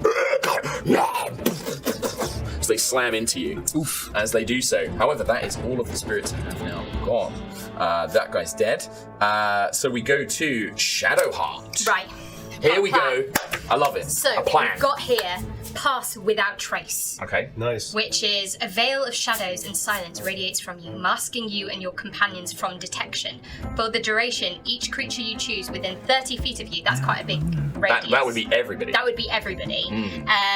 Has a 10+10 bonus to dexterity stealth checks and can't be tracked except by magical means. A creature that receives this bonus leaves behind no tracks or traces of its passage. So I think, right, we're kind of fucked at the moment. So let's hide, essentially. Let's get everyone out of the way, especially Tav. So I'm going to recruit who have got nearby, Baby Bazel. We can grab it because he's like floating in the air. Yeah. Well, because then it could be anyone's Tav. It's the idea that they're completely covered by this illusion. So we can you just grab them and just and I think they're floating up. we get the fuck out of the way. Okay, that's what you would like to do. You can discuss it briefly. I was doing my hair. What did you say? I'm putting a spell on all of us so that we can't be tracked by this. I'll tell you what, actually, Jen, have Shadowheart make an Arcana check for me. Okay. So roll a d20 plus your Arcana skill bonus. What's my Arcana? So it's on your skills. None. That's so it's just the d20. worth a roll. 8. Yeah, it's that the Pass Without a Trace spell is very good at helping people camouflage. It doesn't render you invisible, things like that. There's a chance that these things are tracking Tav by some magical means, and that's why they've gunned for Tav initially. So they might be able to follow it still, but there's also a chance that Pass Without a Trace might negate that if they are using some sort of magical means to trace, and they might not be able to sense Tav at all if you cast a spell on them. You don't know. If you'd rolled higher, I might have been able to say that. Actually, you think this will work, or you don't think it will. I could use mirror image, which would put 3 duplicates. Nice. Yes, because you can only cast it on yourself. Unfortunately, you can't cast it on someone else and create images of them. You could create 3 images of yourself, and it kind of helps protect you. You should give it a go. All right, then let's give it a go. Thank you. All right, okay.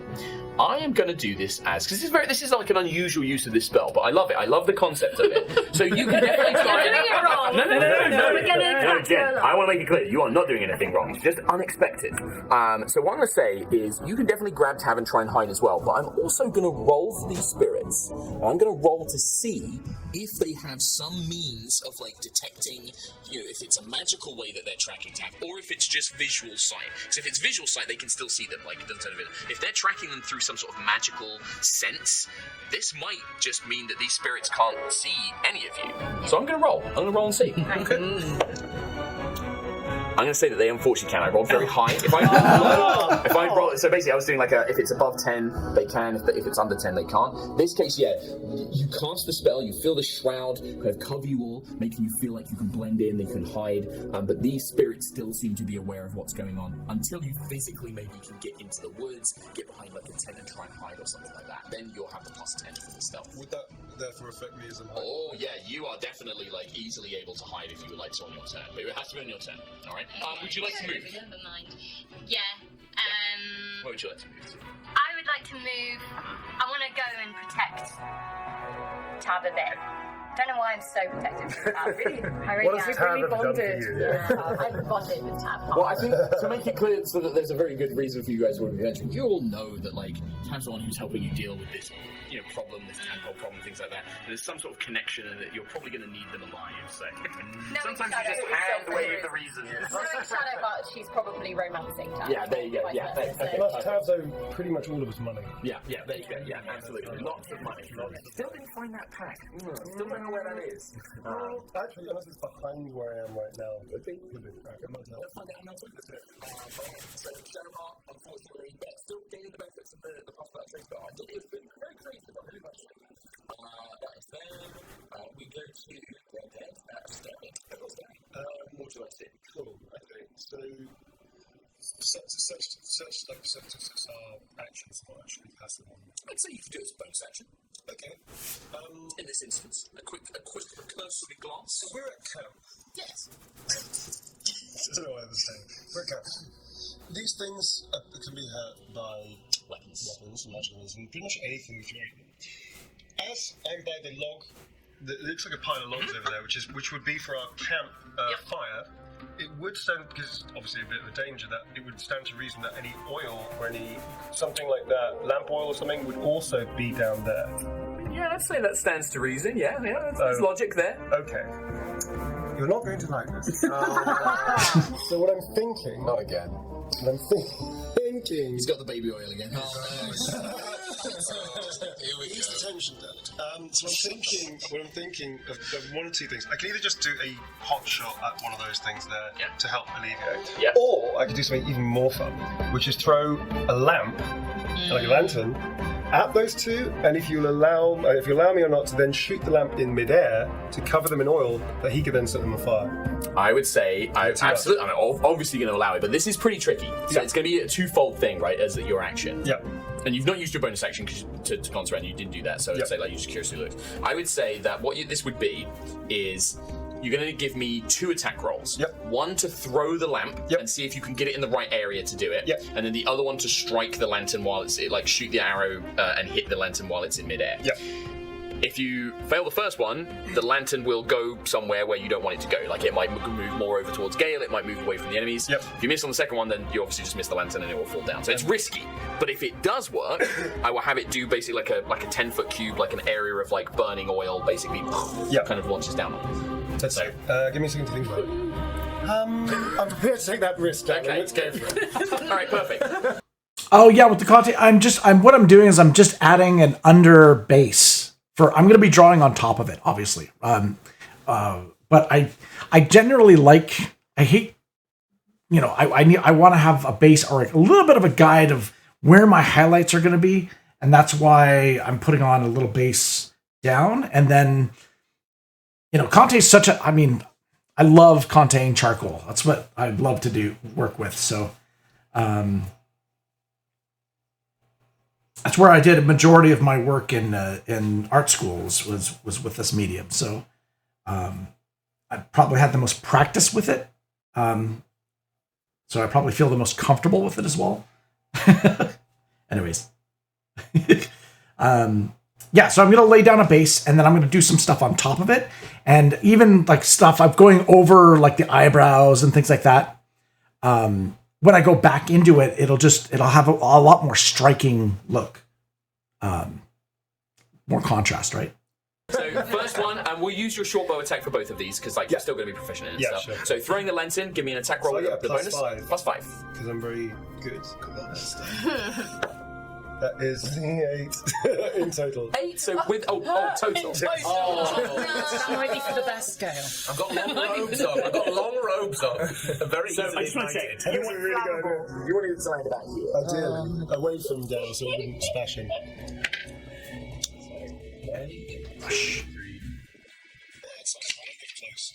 Okay, so it's actually it's only just slightly off range. It's currently it's going to be just above. It's going to be fine. It's a bit warm. You're fine. Just the eyebrows have gone. So now to see if you can hit the last. It's gone like here. It's basically over this guy. If you hit it now, it will hit Gale and the 2 creatures. You've got a few seconds. It's fine. Alright, fuck it. That's a 7 plus 5, that's 13. 12. I'm going to say it's a small. Do I knock it off? Do I just knock it in the air and it spins around and hits somewhere else? I'm going to say, it's too small. Like, a 12 is not enough because it's quite a small, hard target. So you fire the arrow, it flings the lantern off into the far distance, like somewhere over here. And then it says fire to the top. That was all our food! Yeah. Well, actually, no, I'd say that with that, you hit, like, the metal casing, it doesn't shatter it and just kind of, like, cartwheels it. And so there's this lantern that's all bent and buckled, but that's it. But unfortunately, very cool. Would have been amazing if it paid off. And that's the fun of D&D. It's a free action, I'm just going to shout out, I saved you, Gale! There was a flying lantern at your head, you're welcome! You are so lucky. Lazel, let's make up for it. Let's hit big. Right. Well, so Gale's pretty much fucked, is he?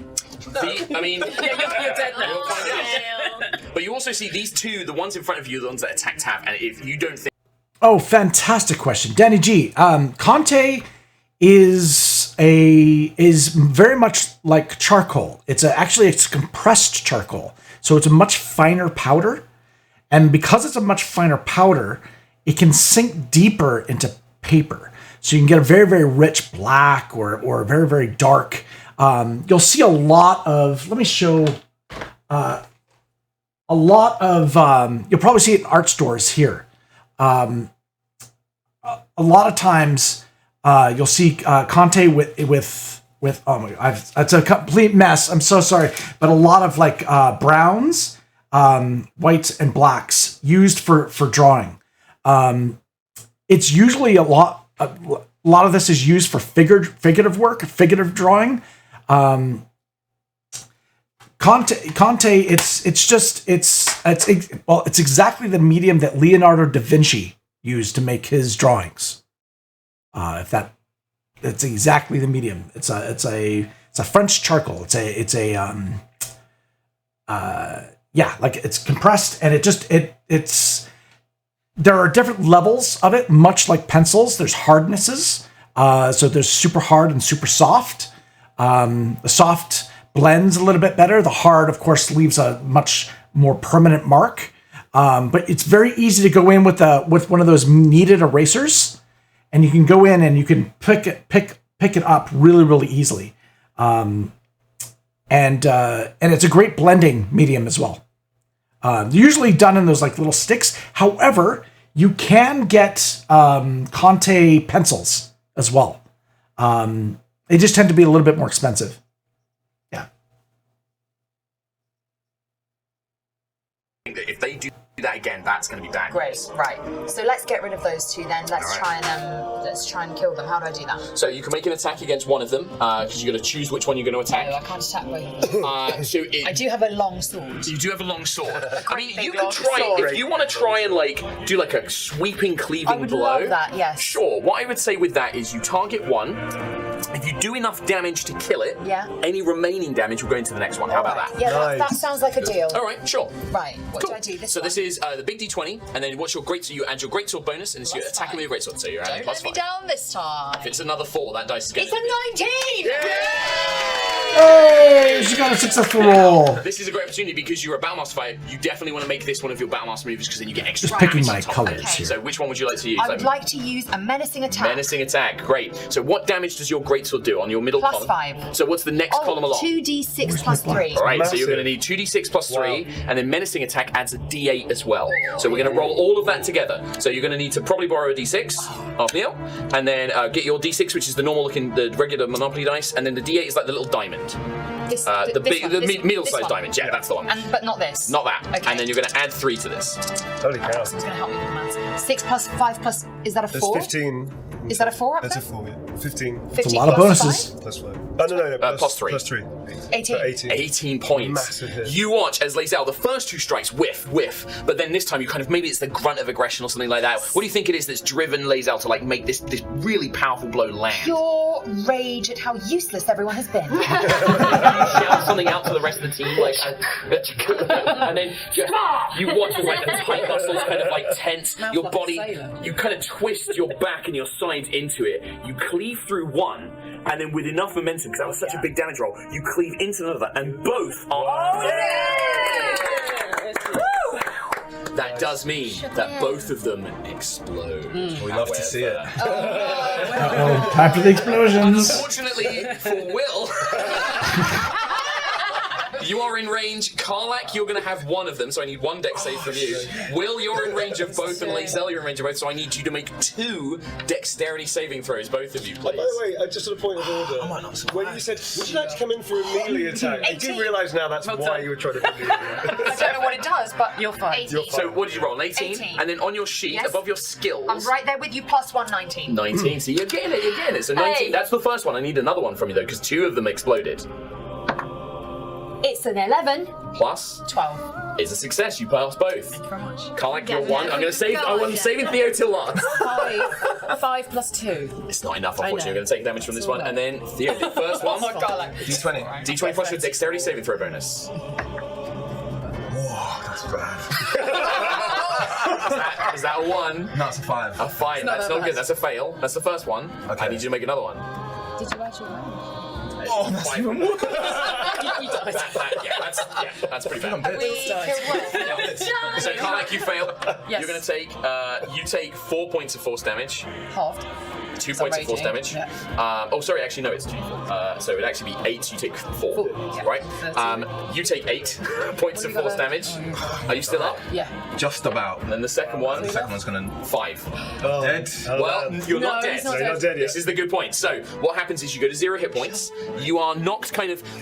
In the raw rules of D&D, you're supposed to go unconscious and like you're like knocked out. I don't like that because it means you can't roleplay and stuff. So you're kind of like dying. You can't do anything. You can't cast spells. You can't do. I'll let you like crawl 5 feet, but you're basically bleeding out. You're like kind of like Left 4 Dead, like in your last moments, kind of like last stand. But you can't do anything. You can speak a bit and sort of roleplay with your friends, but you're basically out of the fight. If you get healed, you come back in, you get your hit points, you're back up and stuff like that, right? Might do the help up action as well.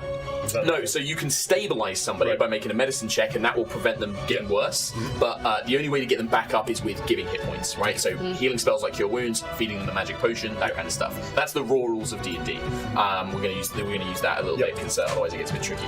But the other thing you need to know is on your turn now for Will, you need to make something called Death Saving Throws. We'll get into that on your turn. But you are currently at 0 hit points. As you watch, all of you see the Blade of Frontiers. This blast of these undead, of these spiritual creatures knocks it back. Like a street fighter. And we knock you prone on the mat. Avenge me. And that was on Lae'zel's go.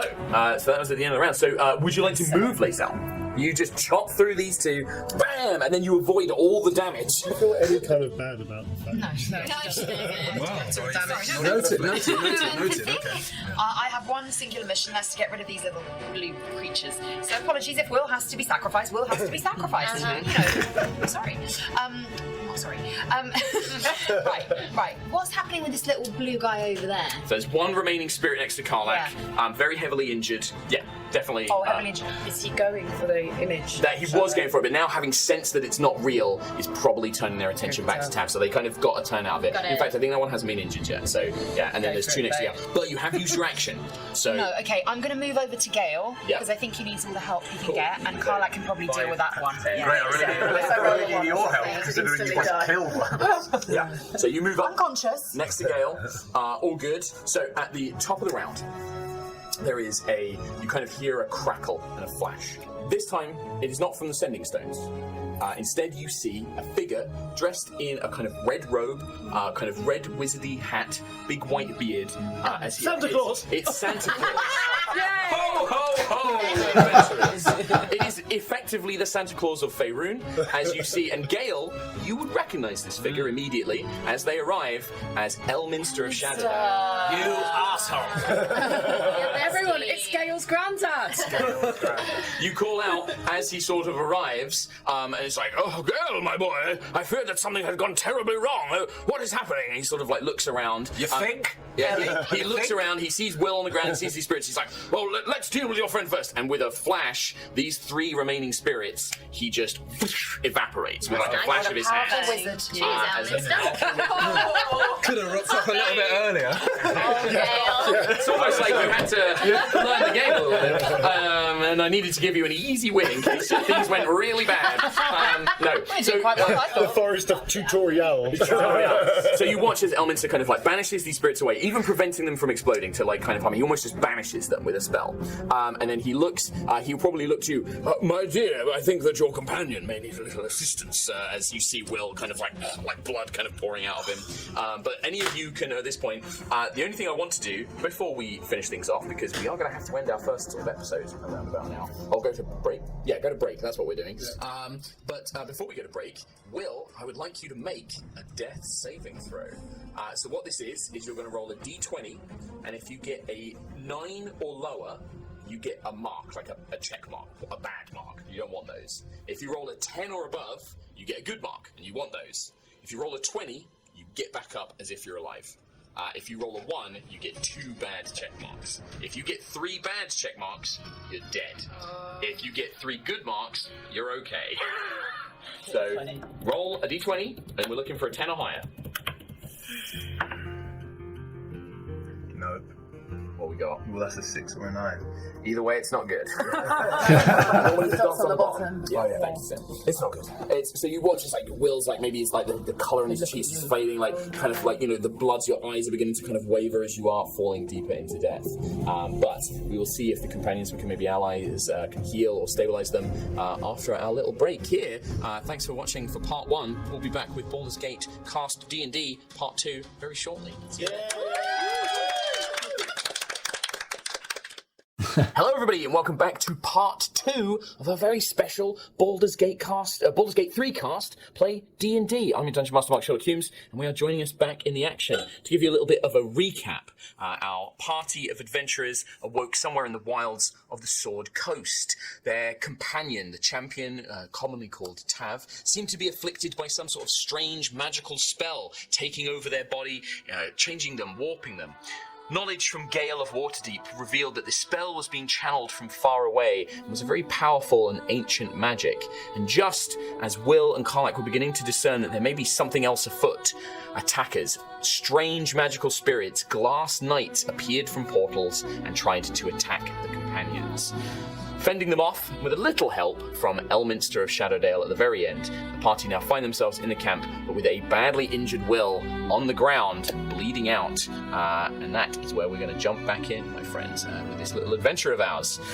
So, we'll do it as a quick round table. What do you guys want to do? I'm going to have it, Will, you've just made that failed death saving throw, so you've got 1 of your check marks towards death, basically. If you get 2 more, you are dead. And we don't want that to happen. Ideally. What is everybody doing? The battlefield is cleared. Elminster has kind of banished the remainder of these spirits. The portals seem to have closed, but you are still sort of in that sort of like moment of like, there is still some sense of danger as Will is down. What would people like to do? I'll start the eulogy, shall I? Dear Will. Sorry. I've got cure wounds. I'd like to cure his wounds. Yeah, absolutely. So, Shadowheart, you're going to go over to Will's body, and he's kind of on the ground. What does this look like? You tell me. I'm going shwa shwa shwa over his body, and beautiful golden light is filling his wounds. Pretty. So, when you cast, if you want to read out on your card. I see. Yeah. A creature you touch, any creature, regains a number of hit points equal to 1 1d8 and your this is too Your wisdom and your spellcasting ability modifier. Yeah, which this is spell has no effect on undead or constructs. Good to know. Good to know. Sorry, yeah, that's something. Yeah. Oh, baby. So your spellcasting is your wisdom. So you're going to get a D8, which is the little prism, the diamond-shaped kind of dice, not the tiny pyramid, but the sort of pyramid, the diamond-shaped This one. Yeah, that's the right one. And then what's your wisdom? So if you look on your 5. character sheet, is that might be your saving throw? What's your wisdom? So the big box. 3. 3. There you go. So it's a D8 plus 3. And then this is how many hit points Will is going to get back. 3. 3 plus 3. 6. 6. So you start from 0 as well. So if you're down, you start from 0, you get 6 hit points back. So you are on 6 hit points currently, Will. And you that life kind of flutters into you. I like to rule that you're not unconscious, so you are kind of, but you feel your strength regain. You can move under your own power, and you can speak and everything else. Like, what's it? And you see Shadowheart like literally weaving this magic, looking over you. Pleasure, Will. Pleasure. Don't do it again. Corlac rolls her eyes and starts looking for a magic potion to help. Sure. You kind of glance around, and now that there's no real threat, Tav's body is suspended, but you can see that Elminster is doing something, and it seems to have calmed the spasms and things like that. So you kind of have a little minute here, and you begin kind of searching around the camp, looking through supplies. You definitely know that, you have things like potions and stuff like that, but Tav keeps it all in their backpack for some reason. Can we do the thing that I may have mentioned earlier? Oh, what was that thing? Sort of rooting around a little bit. Oh yeah, maybe moving around. So Carl can I'm sort of whistling while I do it. Yeah, so you guys are you're looking for a potion. You're just looking. Will, you're kind of your eyes like you see. So what about Lazel and Gare? What are you guys up to at this point? I think I'm going to go to Elminster and ask him what the hell. Yeah. We need to get on with the mission. Absolutely. No time for any of this business. Chitter chatter. Yeah, absolutely. What's he doing to Tav? Okay. Sure, I think very similar to go. We're going to go over all this. I like that. Thanks for that. Elminster regards you both as anything sweet. He's just like, my friend, yes, I'm quite certain you did. I detected a very powerful magical presence somewhere in the area, and I did wonder if something may have... And he sort of taps his chest a little bit. There was a bit of concern for a moment, but... Oh, thank you. I'm sure that you had everything under control. I did. As it seemed. He kind of glances over at Will, who's bleeding and everything. Don't look over there. Oh, yeah. That's nothing to do with me. And my dear, Lazel, I believe I've heard the others call you. Is that correct? Lazel of Creshkalir to you. Lazel of Creshkalir, of course. An honor to speak with one of the Githyanki people. And he's just sort of he smiles a little bit when you say it. And he says Well, I'm beginning to understand a little of what is happening here, but I'm afraid that your companion is in no state to travel or move. This is a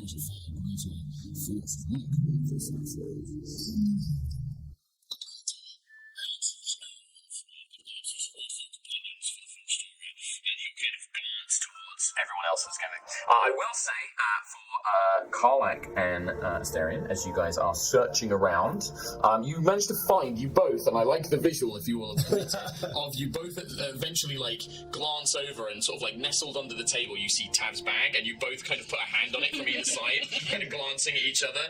But you both have the bag. What happens next? I would like to disarm the bag from her grip. Okay. By using a nimble, not strength, but using a sort of a wrist movement thingy, which I learned on the streets of Baldur's Gate to outdo people when they were trying to get. And it's kind of are you going to resist? Do you want to let him have the bag, or are you nope? What a surprise! What are you doing? Nothing. Look over there. And then I'm going to try and just knock it out of her hand. Well, how about you both? How about you give me a sleight of hand check, Asterion, and how about Carl gives me an athletics check to see if you can just iron grip this bag. He's holding it. Still holding it in his hand. Let's see who wins.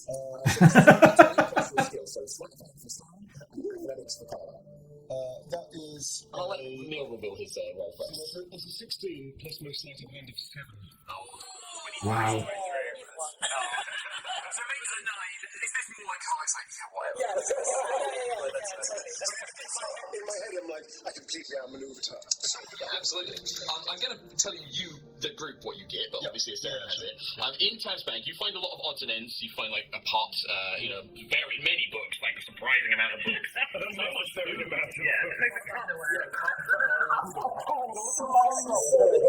But what you do find that is useful, maybe not especially to a stand, because some of it is scrolls and magic, but you do find a number of items. You find 2 potions of healing. If you want, you can pop it on the back of your character sheet as well, write it down. Actually, I forget that. I gave you a double-sided one. So 2 potions. 2 potions of healing, which will do 2d4 plus 2 hit points when you drink them. 2d4 plus 2, you say? Plus 2, yes, please. Yeah, okay. In fact, if I may have an assistant somewhere, bring me one of the potions from the amazing from the thing which I'd completely forgotten. I will summon it to my hand while I reveal other things. Thank you very much, assistant. So you only have the one, but it's okay. Double. You also find 2 other things. Many other things actually. You find a number of scrolls. A scroll of detect thoughts. Okay. And a scroll of counterspell. And then the last thing you find are 2 arrows of fire. So these are like arrows with like kind of wool and tinder and things wrapped around the head and soaked in oil that you can fire as well. And they deal an extra d4 of fire damage to the creature, and any creatures within 10 feet have to make a save, or they take additional fire damage. Okay. So it's kind of like a little kind of burst arrow, basically. So counter spells detect thoughts? Yes, and then 2 arrows of fire. Okay. I'm in a hand car, I found a yo-yo, so I find these things put and go, oh, look what I found, and I hand them a yo-yo. That's what I was looking for. It's one of those really cool yo-yos. It's a spinny thing with look at it. It's made of crystal. As I put in the other stuff in my backpack. Sure. No, honestly, you take it. Alright. So while that's happening, you guys are kind of funneling that and filling his things. Like, Shadowheart and Will, so you've helped Will up, and like the 2 of you there. What'd you do? Do you want to join Lae'zel and Gale? Like, is there anything you guys want to do or say or anything at all? Like, I want to eavesdrop on the whole. Not even. I just want to muscle in on the elements to conversation before Lae'zel pisses them off. You easily pick up on the eye rolls and sighs as you begin to approach. Sure. And you can see elements to kind of turns and sort of like nods his head and sort of like greeting and respect as you approach. What about Will? What's Will? I'm still pretty weak. I want to say to my party that I need to be looked after. And if anybody has anything that could possibly help me. Well, I will say as well that because you're not in any danger, and this is probably going to be a bit chatting, what we can do is we can count this as a short rest. Okay. So short rest, some of you will get things. You get all your spell slots back because you're a warlock. So your darkness spell slot, you get that back, so you're back up to 2 spell slots. You can also, for example, Gale, you have a special ability called Arcane Recovery where you can regain spell slots if you like as well. Your action surge comes back, for example. The other thing you can do on a short rest is you can heal yourselves as well. You have these things called hit dice. You have 3 of them because you're level 3, and the type is determined by your class. So for Will, it's a D8. For Karlach, it's a D12 because they're a barbarian. I think Shadowheart is a D8, Lae'zel is a D10, D8 for the rogue, and D6 for the poor wizard. And you can spend those dice. You roll it, you add your constitution, and you get that many hit points back. But you only have a certain amount of these hit dice per day that you can spend, right? So you have 3 of them currently. You can roll them 1 at a time, so you can be like, all right, I'm going to see how many hit points I'm back. Oh, I got max HP. That's pretty good. I'm going to just spend the 1. So you can choose if any of you. I think that Will was literally. Oh no, Gale took a little bit. I took a little bit. Yeah. So feel free to spend those as you wish. You can just mark those off. You've got 3 of them. Spend as many as you want to as well. And that's to kind of represent you taking a breather, getting your energy back. It's not always hit points represent your physical injuries, but it can be your energy, your health, and your mentality and stuff as well. All right. Yeah. Cool. I'm going to roll for that. All right, cool. So you get the D8, the little diamond. That's it. You had the first one. That's the one. Yeah. And then what's your constitution? +2. +2. So every time you roll that, you add a +2. So you roll it once and get +2, and that's how many hit points you get back. D&D. A 1. So that's 3 hit points you get back. So you get to add 3 hit points. You spend 1 hit dice. Now you can spend another hit dice if you want and gain some more HP back if you like. Do it. Yeah, I'm going to do it. Why not, right? Okay, 3. 3. So 6. You get 6 hit points back now. Okay. The math. Okay, So cool. this is the math time of hit Maths and points. physics, isn't it? So you're probably like feeling pretty good at this Yeah, point. well, Like maybe like you're still bruised, you're probably aching a little Yeah. bit, but you're feeling a lot better. And things like potions can be used like in battle, but also if you want to top up your hit points and things like that as well. I might do the same actually. Yeah, sure. Yeah. Why So not? for you, it's a D6 because you're a little squishy wizard, I'm afraid, Gale. So it's a D6 plus your Constitution, which is +2. +2. So D6 +2. A 3. So 5.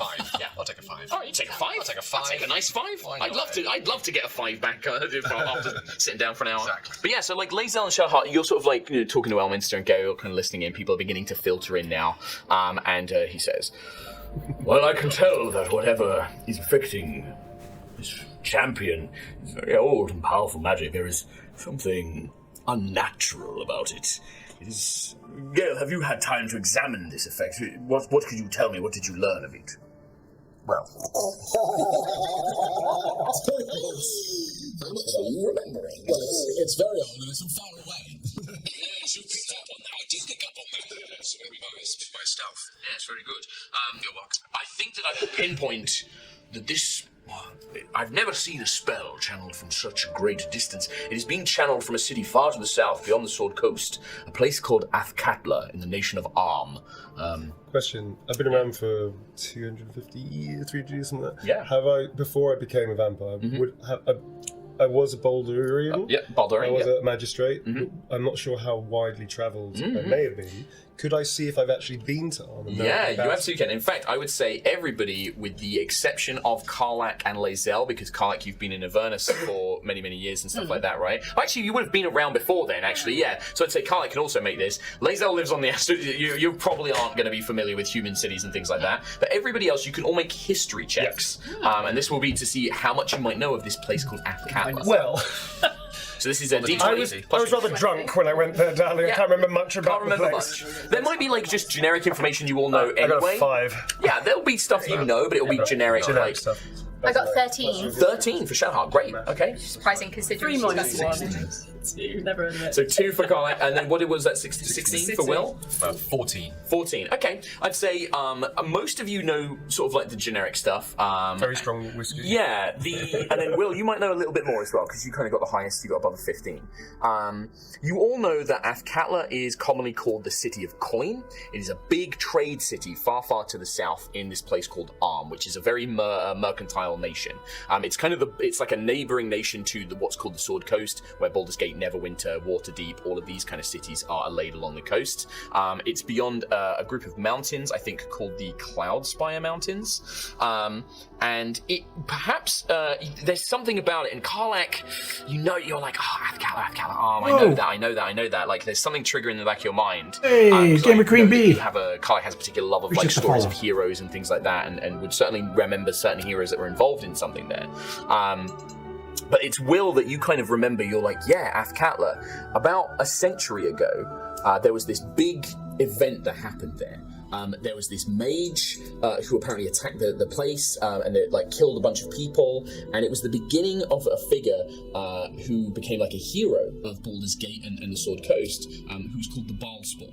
And this figure was an ally of Minsk and Jahira, the Druid of the Harpers, and many, many others. And they had these grand adventures, and they were known as heroes along the coast. But you remember a big part of their story took place in Athkatla, but the details are kind of murky. Are we discussing that, or is that just something that you know? That is up to Will. Will can say, like, if you would you tell that to the group? I would tell that to the group. Yeah. Thank you. So I was in Baldur's Gate 200 years ago when these events took place. So you would have known about Savarok and the So I first know boss about- spawn and exactly. stuff. Yeah. Is it possible I can make to add in any gaps that he may not know from my own experience as I was present in the city when it happened? Yeah, well, I think with your history check, I think you were present for the first. You were present for that first part with Savarok and Baldur's Gate, which is, for those who are wondering, this is the events of the previous games, Baldur's Gate 1 and Baldur's Gate 2. Yes. So you're aware of that. But then the Balspawn vanished from Baldur's Gate, and that's where your where my memory is like, but Will's like, yeah, then something happened in this place called Arm. And Karlach, I'm very happy for like you to be like, yeah, Minsk and Jahira, like that kind of triggers the memory of like, yeah, you remember that was all attached to that and stuff like that, right? So you know that. You know, I would say, Gale, you got high enough, and it's kind of related to your kind kind of area of expertise. You know that there is a group in Athkatla called the Cowled Wizards, and they kind of control magic in the city. And actually, if you use magic without their permission and a license, you can actually get in trouble. You can actually be arrested. It's illegal to use magic in the city without permission from them. If you get caught. That's why I don't go there much. Exactly. But it's if you get caught. Like, if you get seen out on the street casting magic, they'll come after you. But, like, you can surreptitiously get away with it, but you've got to be careful. And then for Shadowheart, because it ties to matters of religion and faith, you certainly would know that there are any Shah presence in Athkatla is probably not huge, but it might be underground. You know that there is a great temple district with many of the other deities of the Sword Coast. Not Saloon. There are no temples to Saloon there. But generally they tend to worship Joaquin, who's like a goddess of coin, Sune, which is the goddess of beauty and love, gods like Helm and Lathlander, these kind of protective, noble kind of god spirits. Those kind of deities tend to be very, very popular. But Sune and Joaquin especially are very prominent in that place, being religious, knowing a lot about religion and being faithful. And so Elminster kind of says, like, I believe that the magic of this spell, whatever it is originating from Athkatla. Unfortunately, it is taking much of my magical might to sort of shield whatever has happened to your friend. I've managed to delay the process, but something is infecting their mind, infecting their body, trying to almost use it for their own. What I can do is if you wish to save this individual, this champion of which you are connected, I could send you temporarily to Athkatla. You should be protected by the relic that you bear, and this spell, whatever it is shielding your companion from the tadpole's influence. So you would be free to travel to this place and then return, but you do not have much time, a few days at best. You need to find the source of this spell, stop it, disrupt it, whatever it is. Otherwise I fear that your companion will be lost. Question, man in the pointy hat. Yes, my dear boy. So, you want us to... Well, we could theoretically turn into Gale and turn into Gale. So, we theoretically could go to this place, but it's leagues away. How on earth are we going to get there as soon as possible with that? And pointing up to Tav's situation. Magic. Oh. Astarian. Yes. It's a magical man. Indeed. Are you not? I am indeed. So do your magic. I can spare a teleportation spell. It is a place I'm very familiar with. I can send you there. And he will hand Gale, because Gale is a good friend of his and he knows him. He will hand you... I know how this works. He hands you... Touch it. Touch it. Must touch it. It's like a stone slate. And you know that this is basically, it's like a slate of spell storing. Elminster has probably cast a teleport spell into this. And if you break it, it will activate and bring you back here. And he will hand that to you, Gale, and say, you could use this to return to me, and when your mission is complete, and it will return you here safely. Yes. Don't eat it. He doesn't say. Karlak is putting it in her bag. I promise nothing. But he says, yes, I can send you there, but this slate will bring you back. But yes, you do not have much time. If I can offer you one piece of advice, find connections within the city, powerful factions, people that may know what's happening. Whatever this is, whatever this source of the spell is, I have a feeling. And he kind of taps his nose, like, I know a rotten cheese when I smell one, and there is something afoot. This spell will likely cause other problems, I am certain of it. So be on the lookout. But yes, if you are prepared... Make a note, cheesy foot. Got it. Well, you understand me completely, my boy. Yes. Quite. Too long have we travelled together that you understand my ramblings. Haven't we just? But he will look around and say, when you are ready, I will cast the spell. Go for it. Hang on, wait. Why are we trusting this Father Christmas stop guy? asking questions. Because Gale He's Santa Claus. Not my granddad. Perhaps, my apologies, my dear, I've not introduced myself. I am Elminster of Shadowdale, Archmage, chosen of Mystra. I'm very well versed. Perhaps you've heard of some of my tales and stories? No, I haven't. Oh, well. No. Can you make an insight? Yeah. So there's a spell called Insight, which is like reading people's body language and things. Anybody's welcome to make one, because he makes like a weird face. I rolled 2+1, so I have no idea what a weird face is. You're like, oh, he's totally pleased. He's very, very chill, very happy. Yeah. I've got a 9. 9. And insight plus 5. Rolled a 19. 14. And 19. I think we've got less than 10s all over here. 5. 8. 7. 7. You're his old friend. I was very unsure. Yeah, Mr. You Gale heard Mr. and son. What? Drifted off.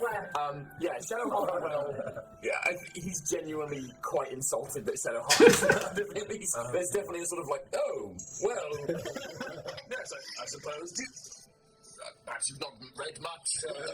Very, very well known, of course. But it doesn't matter. It doesn't matter at all. No, it's fine. It's totally fine. Anyway, teleportation spell ready to go. We're all concentrating so hard on keeping your friend alive. And he sort of like gestures, but he is like, willing to answer questions if you have them. Are we bringing the dog? No. God, no. I'm worried about Scratch's safety. You see follow that dog. He kind of pops his head up. I could come with you. No. Oh, dog sitting duty again, I see. Very well. Perhaps you would be interested in my tour guide of Athkatla, though, if you're heading there. He pulls into his book. I wrote it several years ago. It should still be good. Yes, please. Yes. And he'll hand it to Will. He gives you a copy. It's like it's quite a small little kind of like A5. It's like a fold-out map. It's like a little fold-out map in it and things like that. It's very localized to districts, so you can see that like it's broken down. But he kind of hands that to you. He's like, "Oh, would you like me to sign it, boy?" Yes, sign it. Oh, yes, of course. He pulls out a quill ready. Both and Gerard, master author of the realms. There you are. And I'm going to go to... take your time, Will. I'm going to go to Gale's grandfather. Yes. I'm going to point to the map. Yeah. And I'm going to say, can you teleport us to where you think we need to go? Well, that is the thing, my boy. I'm not exact. I know that the spell is originating in the city, but it's a large city, and I'm not sure where. I mean, if you would like me to send you to a specific area, I can. I was going to send you to the city gates. Likely the best place to start and explore the city, but I'm not sure exactly where this spell is taking place. You can see how many Steiner things. I know a few. But I will say this: it is the city of coin, my boy. Do keep that in mind. Everything within Athkatla has a cost, and you get what you pay for, as they say. I do have a question. Yeah. Can I whisper it into his ear? Because I'm a bit embarrassed. Yeah. So, I know a few thieves.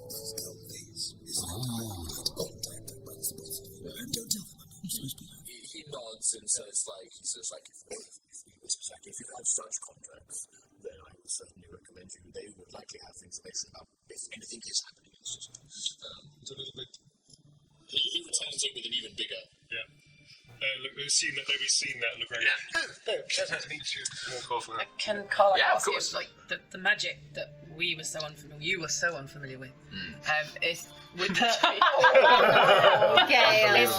would that be something we could easily identify the person casting that? Is that so unusual that we could pick up all of it and follow that? Gale, you examined the spell. You would recognize it again if you were to locate the source of Let's it. hope so. I'm almost certain. But I also believe, my dear, quite honestly, this level of magic and the nature of it, there is, as I said, something unsavory, something unnatural about it. I am certain that you will find some sort of trail. Look for things out of place or nefarious deeds afoot. And I'm sure that there will be some sort of connection, or at least it will lead you to a clue or some such. But yes, I don't think the simple sort of spells to detect magic and things like that likely won't help you until you are closer to the source. You would need to find them, and I suspect that they will likely be hidden somewhere in the city. I'm going to sort of do a little compliment. I may have a lead of sorts when we get there. All right. Let's go then. Well, it seems that your friend is getting rather impatient. I don't wish to be on the end of Make sure we've got everything before we go. I have a question. What does Lae'zel look like when she's getting impatient? Like, what's her, does she have, habits or, you know what I mean? How people, tap their foot or something? Yeah, what's the idle animation? What's the idle animation for Lae'zel? Flicking her ears, poking Gale with them. With the ears, actual hands, complete control. Most likely just hand on sword. Slowly. Hurry the fuck up! With that last threat from Lae'zel, one hand sort of channeling this energy into Tav, almost kind of forming like an oval barrier around them, but with the other will reach out and you see this old man who just looks like this kindly, wizardly grandfather, very sort of Gandalf from Fellowship of the Ring. His eyes become prisms of light, and you watch as the wrinkles almost seem to melt away, and this is not a man stood before you, but magic manifest. As light spills off of his body, he raises a hand, and speaking in an ancient tongue, Vothmar Kandal Elthkev Athkatla! And you feel your body ripped, and you are suddenly sailing through the air, light and vision and sound blurring around you in a swirling mist. And that's where I'm going to have to ask our good narrator friend to step in once more. Narrator of Baldur's Gate. Okie dokie. Enjoy your sight reading. Oh, hi, thanks. Hi. Hi. Hi. What you been up? Hello. Everybody live? Okay, good. As the swirling mists of Elminster's spell fades, you are engulfed in the sounds of a vibrant, bustling city, a far cry from the relative quiet of the wilds you have recently been exploring. The sounds of merchants selling their wares, city dwellers in frantic and passionate conversation, the shouts and clanking armour of patrolling guards. These sounds bombard your ears as the smell of sweat and sickly perfume, coffee beans, and the salty brine of the sea assail your nose. Before you stands a city much like Baldur's Gate, a metropolis of homes and traders, divided into several districts. The buildings are built from cream-coloured stone and have roofs with brightly painted tiles and slates. An enormous bridge, large enough to feature temples and buildings of its own, spans a wide and deep river and connects the city divided across it. This is Athkatla, the city of coin.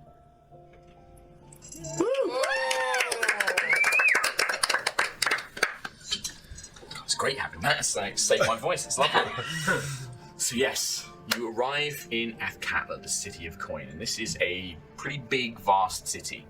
To kind of break it down to make your travel across it easier, Athkatla is divided, or I have divided it mainly into districts. You are currently in the city gates. The city gates stand at the foot of the city, and you can see that there are bazaars and merchants and traders here, but it's mainly to do with the thorough track of the city. You see residential homes, that sort of thing.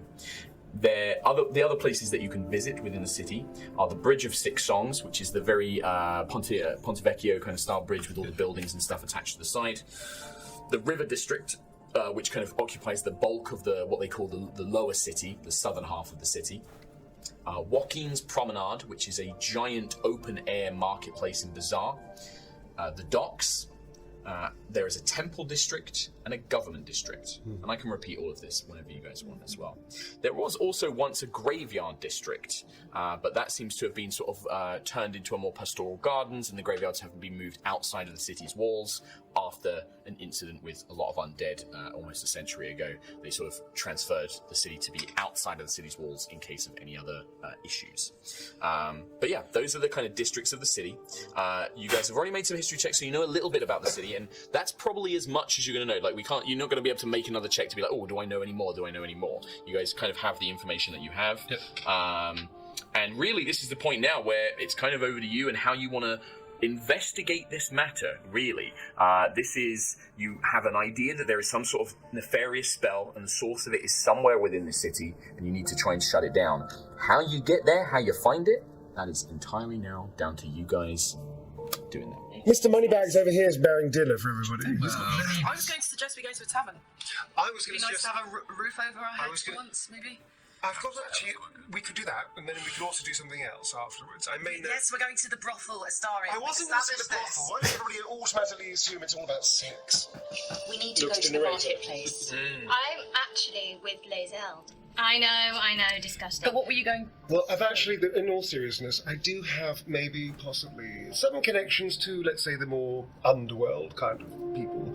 And I believe docks or tavern might be a good starting place to spread some coin and ask some information.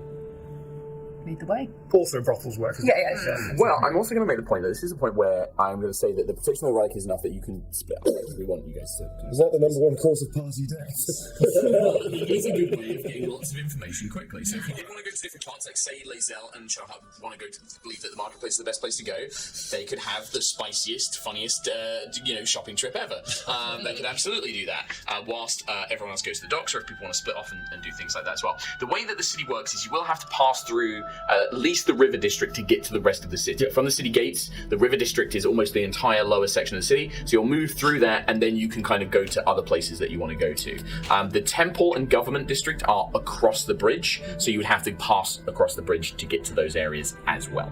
Question: we don't have any way to keep in touch with each other when we do split, unless we make a point. Tadpoles. I don't know how far they work. Yeah, it doesn't work that far. I would say the temple. You've never been able to experience how far it would work. Okay. It will certainly give you a distance. You can still telepathically communicate, but you've never tested it to like a great distance before. Okay. Why don't we just agree to meet up at a point? Yeah. That is absolutely. Can't go wrong at all. Yeah. I may need some muscle where I'm going. I figured we'd be a good We pair. might be a good idea to do that. Yeah. And much as it pains me to say it, Shadowheart, I suppose we should head to the marketplace. We'll have a lovely time together, baby. Gail? Did you have a montage of them picking up, doing coconut shells and winning up and having candy floss and having the best time? Yes, clear on that one. Yeah. All right, so it sounds like we've got Lazel and Shadowheart want to go to, and Joaquin's Promenade, the big open air market, right? You guys want to head there, okay? And then we've got Asterion and Clark going to the docks. Did you say? All right, and then where There's taverns there. Yeah, oh yeah, there were 100 Yeah, where will Gale and Will like to go? Is there any kind of area or thing that you might think to fit? And you can ask me questions, by the way, because obviously I appreciate you know nothing about this city and this world, so you can always be like, Mark, would we know anything about this, or can I make a check somehow to figure out where we could go? Can I check my map? Yeah, absolutely. You want to read through Volo's guide to Athkatla? Absolutely, you can do that. It's a page turn. I want to Turn it really quick. see where this energy, this magic is coming from. Do a detect magic. Okay. To sense where, there's a particularly large amount of negative energy Super coming from a dog. certain place. Okay. Maybe that would be a See, I good think All right, so I want to, in my head, the way that I see this working, and tell me if you guys disagree, because obviously it's your choice.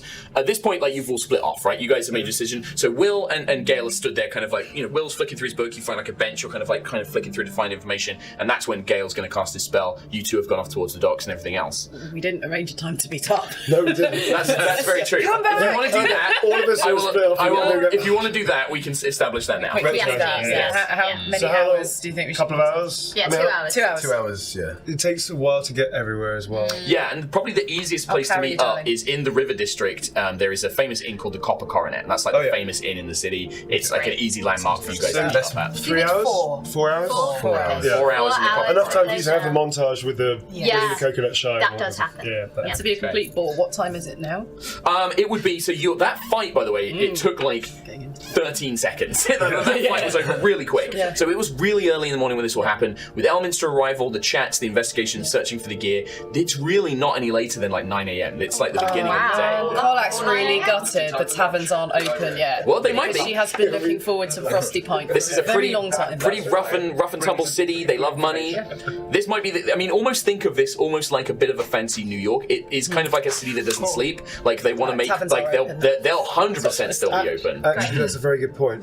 Gale, old buddy, old pal, chum, as I put my arm around him. Oh, hang on. Listen here, darling. I sense where this is going. Yes. So here's the thing. The people that I'm going to see are very interesting people. However, they do sometimes need persuade. It's money, isn't it? It might be cash. Yeah, I Yes, thought only so. cash. Yeah, Could you spare? Give it to her if you don't, trust me. Melty McMetal hands over there. Fair enough. Give me the No, I think maybe. Hold on. just a little bit, just so I can grease some palms. And That's a good point. I think we might have to canonize that you have some sort of heat-safe pouch for your money. My clothes haven't burnt off That's yet. true. have Yeah, they? that's true. Yeah, the pockets still Everything's just made about of leather. survive. Yeah. As long as I'm calm, it's all right. Would that be okay? Just to get a little payday loan thing. It's up to Gale and Tim. How much would you like to give him? I don't have a job, so I don't know. I don't know. 20? No. What? I'll call it 10 and I want change. How about I see you at 15? Done. 15, fine. 15, done. Alright, so Mark got 15, so maybe she'll go by 15. Right, so and Gale can. And are you going to hand out any of the goods that you recovered, Asterion? What goods? Yeah, okay. Yeah, that's fine. I just wanted to make sure you had the opportunity. That's absolutely fine. Actually, I am going to do one thing. Okay. As you do that, I say, thank you. Now listen, here's the thing. Don't tell the others, my medicine master. I'm going to pass him the counter spell scroll. Okay. Because I think it could be useful for me, but to be honest with you, magic. Yeah. Yawn. So I just think it's probably better if you take it. He's going to be able to use it better than I will. Okay. So I'm going to give him the counter spell. Okay, I'm going to give you this. This is the spellcraft counter spell, but it is on a scroll. When you use a scroll, once you've cast it, it's gone. So it's permanently gone. But it works exactly the same as casting a spell. You don't use your spell slots, you just burn the spell. But I'm still going to keep the detect. Yeah, sure, yeah. Can he, as a wizard, learn that spell? He could inscribe it into his spellbook, yeah, absolutely. Gale can't cast third level spells yet, but he could inscribe it into his spellbook as well. So, but for a one shot, don't worry about it. Use the scroll. Voice of God. Yeah, basically. I've played with too many D&D players who hoard scrolls and potions and never use them, and I'm like, I put them there for you to use them. But anyway. So you guys arrange a time to meet up. You kind of split off. The city is bustling. It is morning. Everyone is rushing around, ready to get to market to trade. And as you make your way to your various destinations, there was one thing which was really interesting, and I just want to ask how it's going to go down. Gale, how are you casting Detect Magic? How am I doing? Yeah, like, where are you going to are you Will sat there on the bench? Are you just going to kind of, cast the spell? Okay. I might wander off into an alley. Good. I'm glad I asked. Wander off into an alley. Just wander off into an alley. Oh yeah, in a city you don't aware of. That's smart. So I'd like you to do two things for me. Yep. One is going to be a stealth check. Yep. So this is to see how well you slip off. It's been lovely knowing you, darling. Lovely knowing I'll be fine, don't worry. What could possibly go wrong? Yeah, this is the way to play, baby. This is the way to play. So yeah, this is D20, Yep. and then your stealth is a skill. So it's a skill called stealth. Where's this? It will be yes, +2. +2. 10. All right, so a total of 12. I'm going to make a note of that. Cool. This is very serious. Not quite high enough. And then, you cast the Detect Magic spell. Now, Detect Magic, do you want to read it out for us, for the folks at home as well? Yeah, for the duration, you sense the presence of magic within 30 feet of you. If you sense magic in this way, you can use your action to see a faint aura around any visible creature or object in the area that bears magic. Okay. And you learn its school of magic, if any. Okay, and how long does it last? Does it say it should have a duration somewhere at the top? Duration, 10 minutes. 10 minutes, okay, cool. So we'll say that that's active. You feel, what does this look like actually for Gale? Like, does this change your eyes, or is this just like an internal sense? What do you think that this might look like as a spell being cast? A spell being cast, I would see it as like a wave. So it's almost invisible, but it kind of just warps out. You almost like sound waves. Almost like a sound wave, exactly. I like that visual. That's very cool. All right. So you kind of return from you kind of sneak into the alley. You cast your spell. Immediately around you within 30 feet, there's the tracest amounts of magic, but you know as a wizard that that's kind of the weave that's present in most things, and that you don't detect anything immediately. But that spell's concentration for 10 minutes. You can keep that up while you explore around. And it's also a ritual spell. Now, this is a thing that you can do as a wizard. A ritual spell, if you take 10 minutes to cast it, doesn't cost a spell slot. So you can actually cast that and keep casting it as long as you spend longer to actually do the magic to cast it. All right? Okay. So and then so you can keep casting it if you like. It means you save your spell slots for other things. So don't mark off a spell slot unless you would like to do it quickly. No, I think I'll take the time. Take the time. All right. In that time, Will, you've been flicking through your book trying to kind of find out anything, and you do actually find some useful information in here from Vodatham. You learn that within Athkatla, there are 3 major power factions. And Volo kind of talks about them, having worked with them and sort of spent time with all 3 of them. And it's kind of controversial because the first one is called the merchant houses, and these are the nobility. But they're not like born nobles. This is whoever has the most money can buy a seat on the council, and they become the heads of, they become these nobles' houses, basically. It's called the Council of 6, and you basically buy a seat on it. Another power faction is the Cowled Wizards, which Gale knew about, and these are basically magicians who control the use of arcane magic. So this would also affect you, because you use arcane magic as a warlock. Divine magic, like Shadowheart uses, is actually totally okay in the city, and it's ruled by the temples. But arcane magic is basically illegal unless you have a license. And the Cow Wizards are powerful. They're very powerful, they're very influential, they control at least one of the merchant houses, and all that. Sorry, go on. So they wouldn't like me using it in this city? If they catch you doing it, no. If they catch me, that will probably be grounds for being arrested. Hence why he walked into the alley, I guess. Weird, you're reading this as Gale slides off into an alley. I like the idea that you're reading it out there, and they'll do and you sort of come back. Where's he gone? The last one is probably the most interesting because it's like, oh wow, Volo. It's surprising that Volo wrote about it. Apparently, there is a faction in the city called the Shadow Thieves, and this is a criminal organization, like a powerful syndicate. We're talking like mafia kind of gangsters, and they control one of the merchant houses, and they're basically at war. All three of these factions are bickering and trying to control each other, and all three of them have spies and contacts all over the city. You are almost certain that one of them, that all three of them could probably help you find the source of this, whatever is going on. They've probably been investigating it and all that kind of stuff as well, all right? And you kind of discover that as you're reading through the book. So that's the information you gave it to you. Those of you who leave the city gates, so at this point that's going to be Asarian, Karlak, Shadowheart, and Lae'zel, you guys pass through the river district.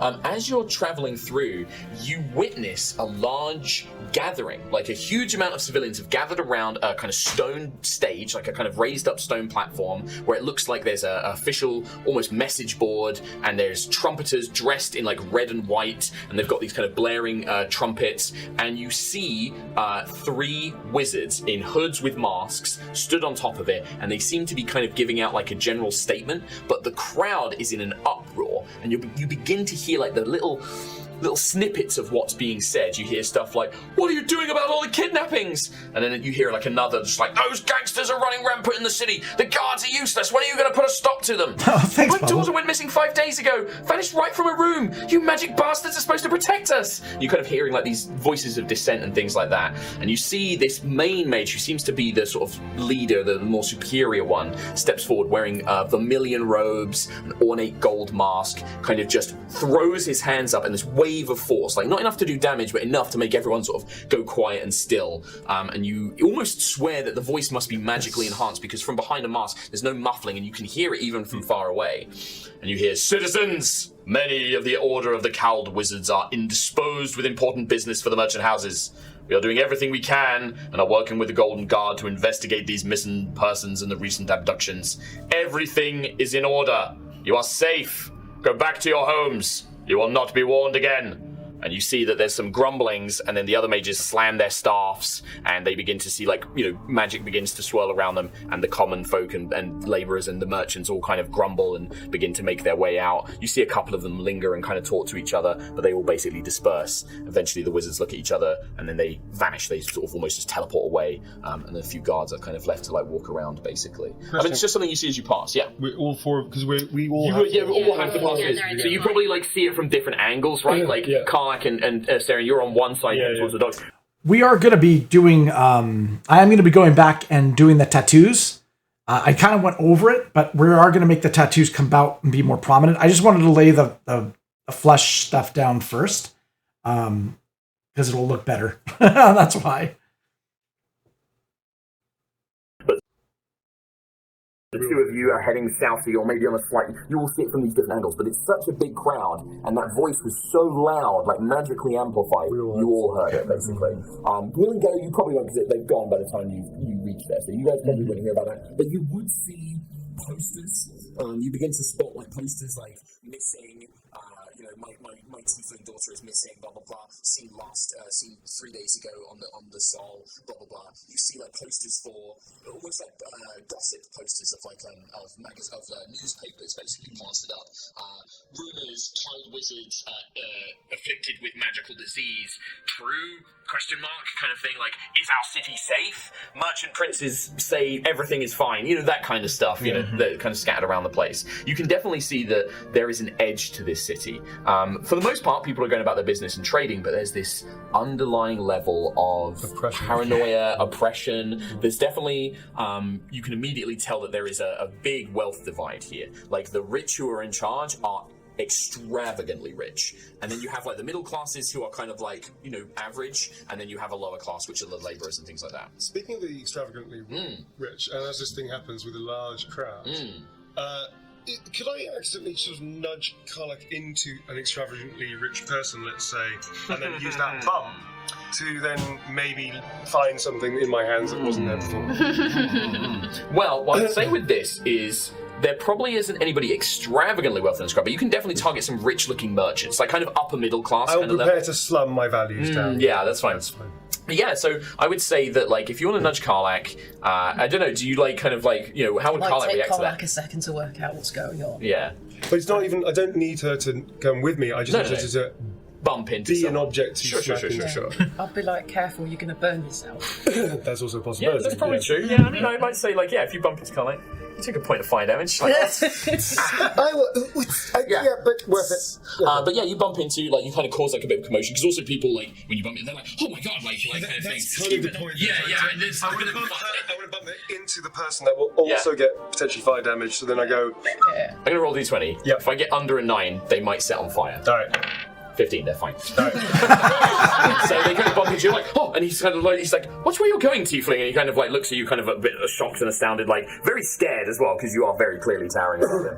But he kind of looks around, very wealthy looking merchant, and I'm guessing you would like to sneak into the pocket. So give me a sleight of hand check, Astarion. Do I get any kind of bonus? I'd say you have advantage, yeah. I'd say that with this big crowd, like, it's only because the big crowd was assembled here, really. Cool. Bumping against Karlach normally on a normal street wouldn't help you, but in this environment definitely helps. I got sleight of hand 7. Okay, so roll twice. Take the higher. That's 24. Okay. Jeez. And that is, it's lower, so 24. And the biggest shit-eating grin on my face. Sure. And do you say anything to them, sort of, or is this like a kind of, I'm so sorry? Oh, I'm so sorry, that awful uncouth tiefling. I saw everything that happened. Let me see if you're okay. Let me pat you down. Make sure there's nothing smouldering on you. Nasty tiefling. And obviously, like, Astarion dresses... What is happening? Yeah. But Astarion, you're a courtier as your baron. You're dressed very well. Yeah, I'm dressed very well. And you see this man immediately responds to that. Like, Karlach, you're wearing these burnt, like, leathers. You look... kind of in the, like, you kind of look closer to the labourers and things like that. Astarion looks more like this guy's kind of class, and he's just like, oh, thank you, my dear, oh, thank you so much, yes, oh, did she burn my, and she's like turning around like, is my cloak okay? Let me have a look, darling, let me have a look. And you grab like a silk purse, basically, like, and no, you look absolutely dashing, darling, absolutely fine. And he's just like, oh, thank you. He's like, oh, I know many of the people, who are you wearing? And he sort of like engages you in a bit of conversation. Oh, well, today, currently, and so I'll start like riffing on some bullshit name about it. Like, do you say somebody from Baldur's Gate or just making a name? No, I say specifically, are you familiar with Baldur's Gate? Oh, of course, my dear. We import many things from all across the This is from Neverwinter, so... yes, and, and there's an element of like, I've not heard them, they're very good and something. He said, well, if you ever fancy it, something, the Temple of Suni is having something of a bit of a fashion show this weekend. We're celebrating the tailors and things in the city. You should stop by, I think you would appreciate Charming. it. And anybody you could recommend specifically? Oh, they'll all be on display. You'll see all of their works in... And your name is? My name is Brennan Quint. House Quint. And yours, my boy? I'm Astarion. Astarion, what a delightful name. Yes, make a persuasion check for me, Yes, Astarion. Yeah, I know. 11. Karlach's at this point, like, whatever. 11. Yeah, are we actually going to go and find out what this is? Just going to chat about clothes all day. That's with my bonus 13. 13. Do I have no charisma bonus? Yeah, it will say in your persuasion. Yeah. He sort of has that sort of like, there's a mild interest, but he's not super taken. It would take a bit, it's like a slow burn. Like, he would probably... It's a slow burn. He's definitely a sort of like, oh, well, perhaps I will see you. I planted the seed. Yeah, you planted the seed. All right. When you check that purse, by the way, there is about 20 gold in it. All right. Nice. But with that, go on. Since we're scrumping, Yeah. do you want to give me half of that, maybe? I don't know what you're talking about. I feel like you've called me this terrible. Well, now that you mention it. All right. What I'm trying to explain to you is that I'm going to use it as bribe money. I'm sure you will. Oh God. Fine, here you go. Don't spend all at once. You're 10. Nice. All right. So that reminds me of the old days on the Gortash. Nice. And then lastly, I just want to do something because we're going to have to wrap up our first episode here in a minute. But I want to do something with Lazy on the show. Yeah. So you guys make your way after hearing this kind of big, you see this big announcement, the Cow Wizard and all this kind of stuff, and then you make your way. And Joaquin's Promenade, immediately you notice it because it is almost like the Colosseum.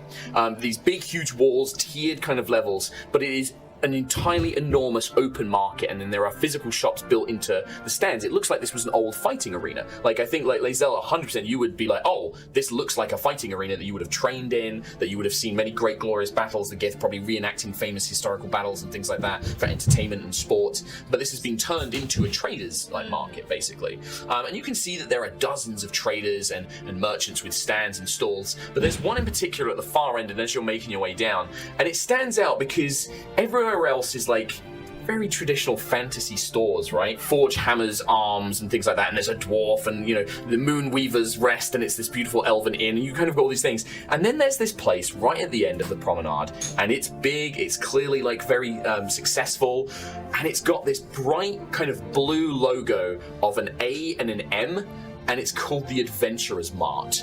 And you can almost see that there are these glass windows, and there's like this little imp, and as he sees people approach, he slides the doors and goes, bing bong! And he slides them open. And you see that there are like rows, like stalls, and it's like discount potions of healing, 20 gold, and there's like rows of them and things like that. And then there's like magical, or like it will say something like true steel swords, totally magical, and then there's like a rack of them on like a weapons rack at the back. And you see that him, and he's got like a little hat on, like a little fastener, and he's got like a little bow tie, and he just opens the door, he does bing bong, and then he shuts the door. And then he's like got a little stool, and he just sits there. And that's his job. That's his job. Yeah, and this place stands out amongst all of them. Like, as it's totally out of place. Like, it's so out of place. Amazing. Should we talk to the imp? I think we should talk to the imp. Ask him what's what. I feel like the imp has seen a lot. And did you say it's like at the back? So it's at the very back of the prom of the Colosseum, basically. So imagine this wide. Everything. Yeah. So he like would absolutely. And like he's like right on the door. They're glass doors. He looks out onto this huge like open plaza marketplace. Right. And another thing, Shadowheart, I must say, after seeing those wizards at the bridge, if there's any powerful magic, and I don't think Gale will be able to tell you this because he's having one of those days, but it seems like if there's anything happening, it would be happening from those 3 magical wizards. Yes. Don't you agree? I absolutely agree. But let's For talk once. to the imp. Yeah. For once, yes. I've got passive wisdom perception. What does that mean? Can I use So that basically is like, rather than you having to constantly be like, Mark, can I make a perception check to see if I spot a trap? Mark, can I make a perception check to see if somebody's following us?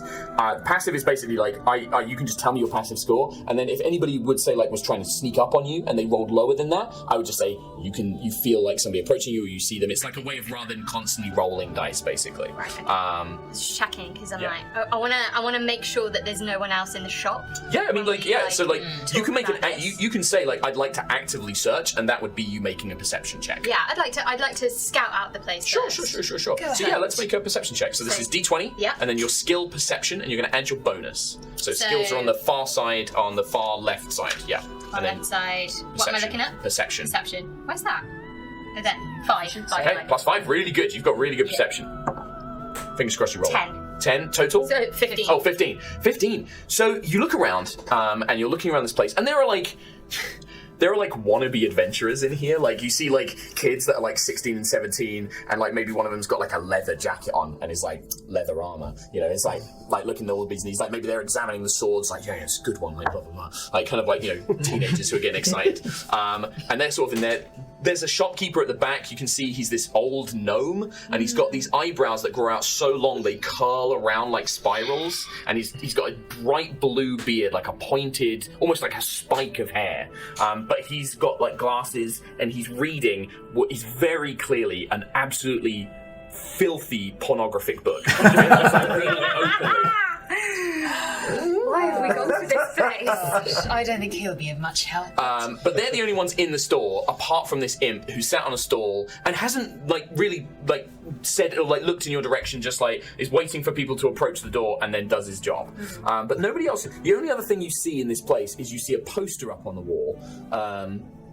And it basically, the poster says, presenting the Adventurer Mart Balspawn Experience, a guided and narrative tour of Athkatla's history. And it's basically like a poster, and it has like this big ominous door, and it has like this silhouetted figure like heroically standing against it, like choose your own adventure, understand the story, be a part of history is like the slogan. That's the only other thing you kind of notice in that. It's, very weird, this place. I think we need to talk to the imp. Sure. Yeah. I will do the talking. I think that's a wise choice. Glad we agree on something, Liz. Yes. So, you want to approach the imp. The imp looks very confused and sort of glances over to you and then looks back towards the door and then notices that you haven't left yet and looks up and looks terrified, what's happening? So we ask him about...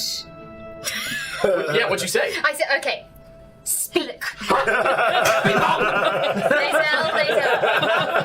He slides the door quickly. Bing bong!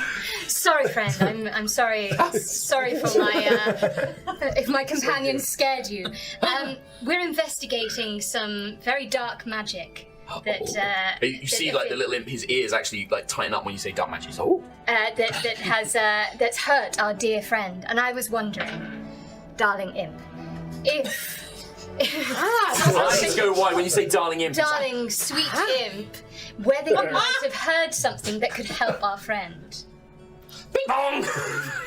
Oh, Shadowheart, it's useless. He is clearly dense. Perhaps a sword might help loosen his tongue. Lae'zel, calm down. Do you like draw the blade slightly? Yeah, he like looks there and he begins like and he's speaking in some language. Do either of you speak Infernal? No. No. He is just like and he's like gets on his knees and he's groveling. He's like putting his hands over his head. Do you speak the common tongue, imp? Bing bong! Oh.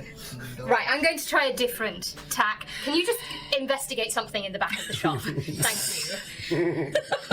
I crouch down to comfort the poor imp. He brings his hands up like he wants a little hug. Okay, I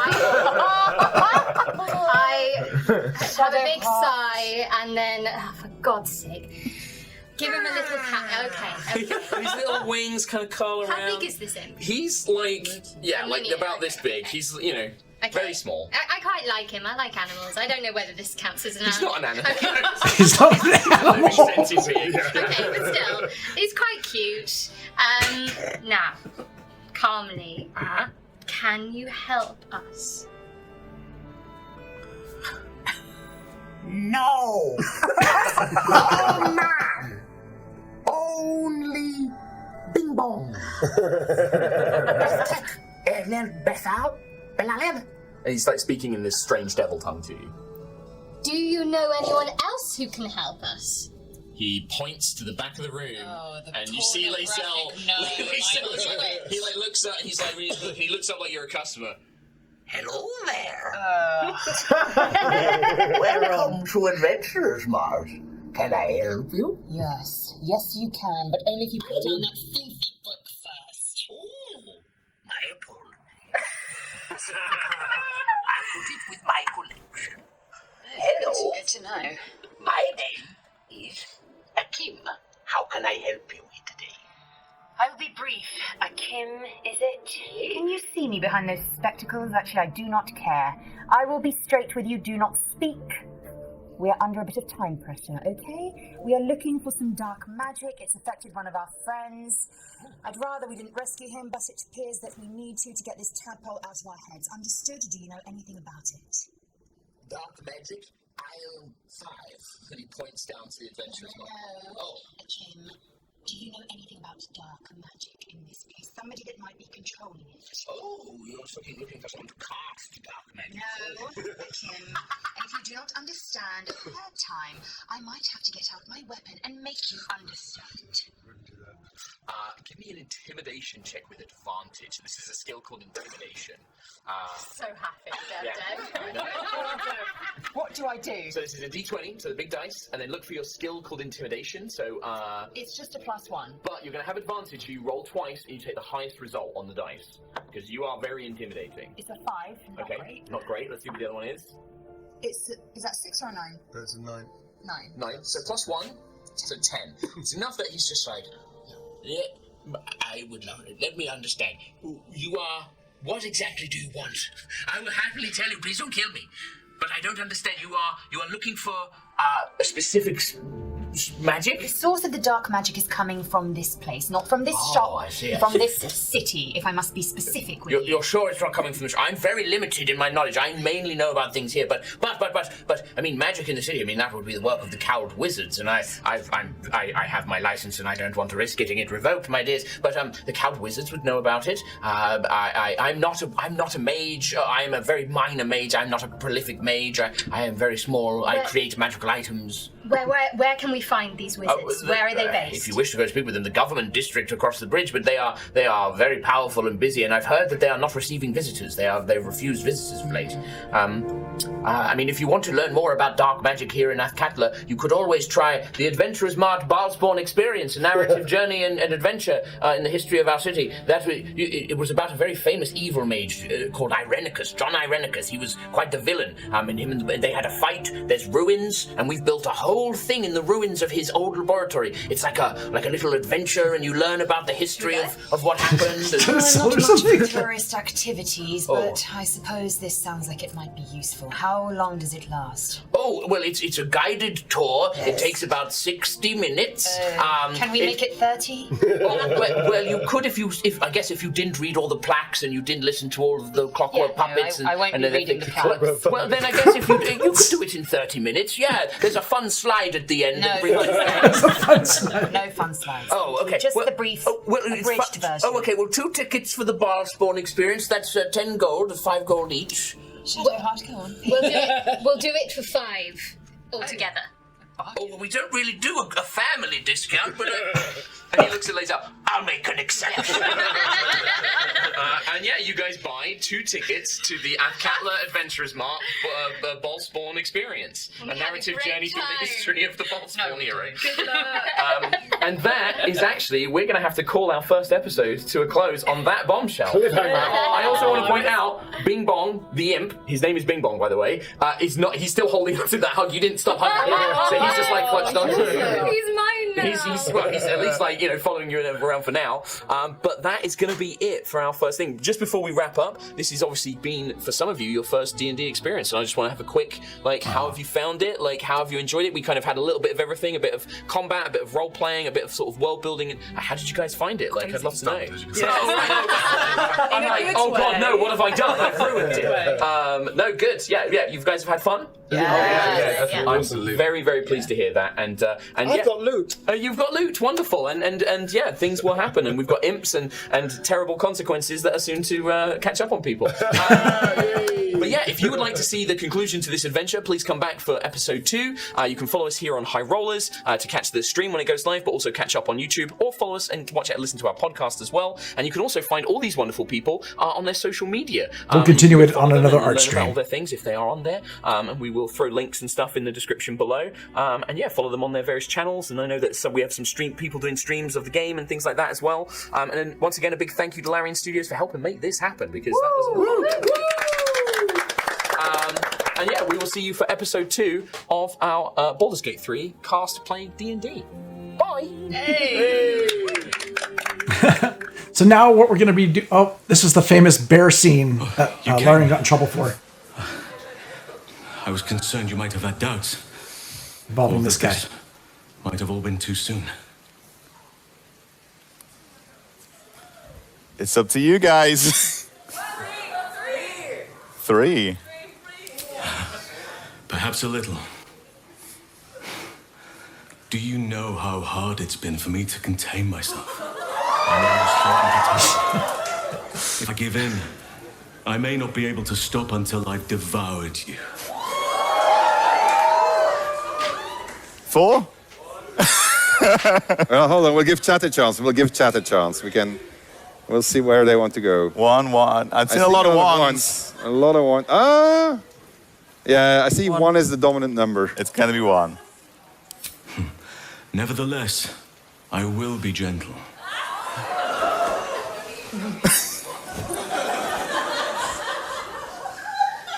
Or at least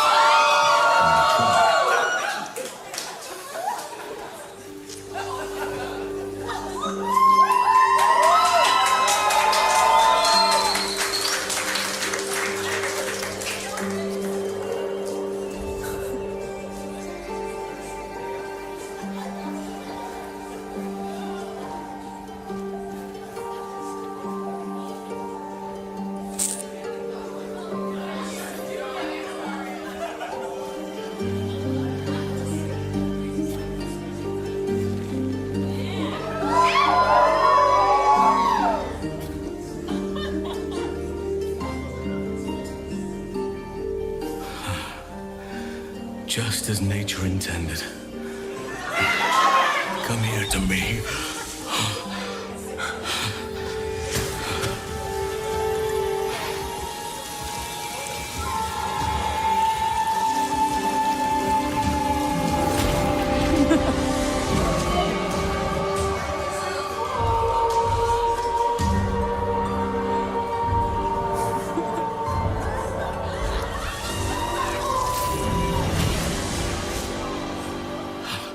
Forgive me, I lost the run of myself. Sometimes, if blood runs hot enough, it's difficult to tame the beast. So we're all about choice and consequence, Larian.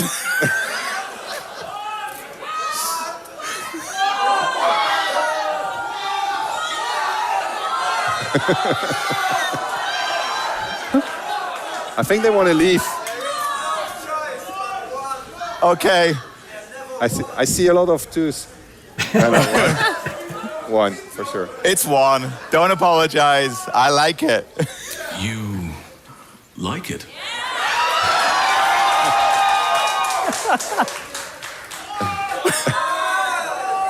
Are you certain? It will... Look, I mean, at this point, it's not our responsibility anymore. Yeah, no, you did this. We have given every single opportunity.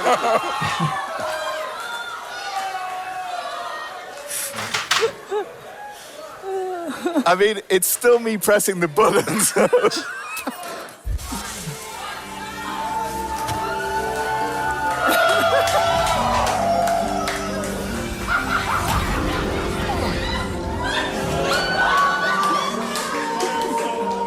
They were banned off TikTok for this.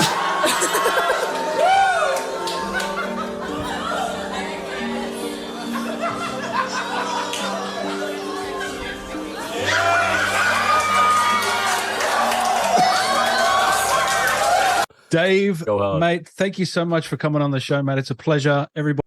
All right, so for those that don't know, this is Dan Allen. He's doing interviews with the Baldur's Gate 3 actors, voice actors who played the characters. And so I thought, you know what? Let's go into a little interview with a voice actor who played the character in the game. And I thought, you know what? Let's do something different. Normally I just play music. I will play some music in the background of it, just because I think it's just an interview, but let's make sure that the volume is low enough so that you guys can hear. Do let me know if it's too loud, okay? You may know this man as Halsin from Baldur's Gate 3. How are you, mate? Not too bad at all, mate. How are you? Very well. Very well. How's this all been, mate? Because this is something special, this game, isn't it? It's crazy. The fandom, the reception. How is it all for you? It's huge. I think basically because I'm not used to this at all anyway. This is all very new to me. And yeah, the fans have been so overwhelmingly positive, and not even just the fans, the critics as well. It's been an overwhelming success. And yeah, just to be even if I was like a small part of this, a really small cog, which to be fair, I am, considering like how many actors and how many people, how many devs, it's crazy, man, the amount of people involved. But yeah, it's just to be part of it is really nice, and to have like a really nice character in it. Yeah, oh, man, it's the icing on the cake. Yeah, it really is. Did you always know that you were going to get this much to work with for this character? Was that always on the book? No. No. It was when Kirsty was doing the casting for it. Kirsty Gilmore, legend, absolutely phenomenal casting director and just lovely person. She did my original voice reels for it. My voice reels, like my demos. And so she knew me from there. She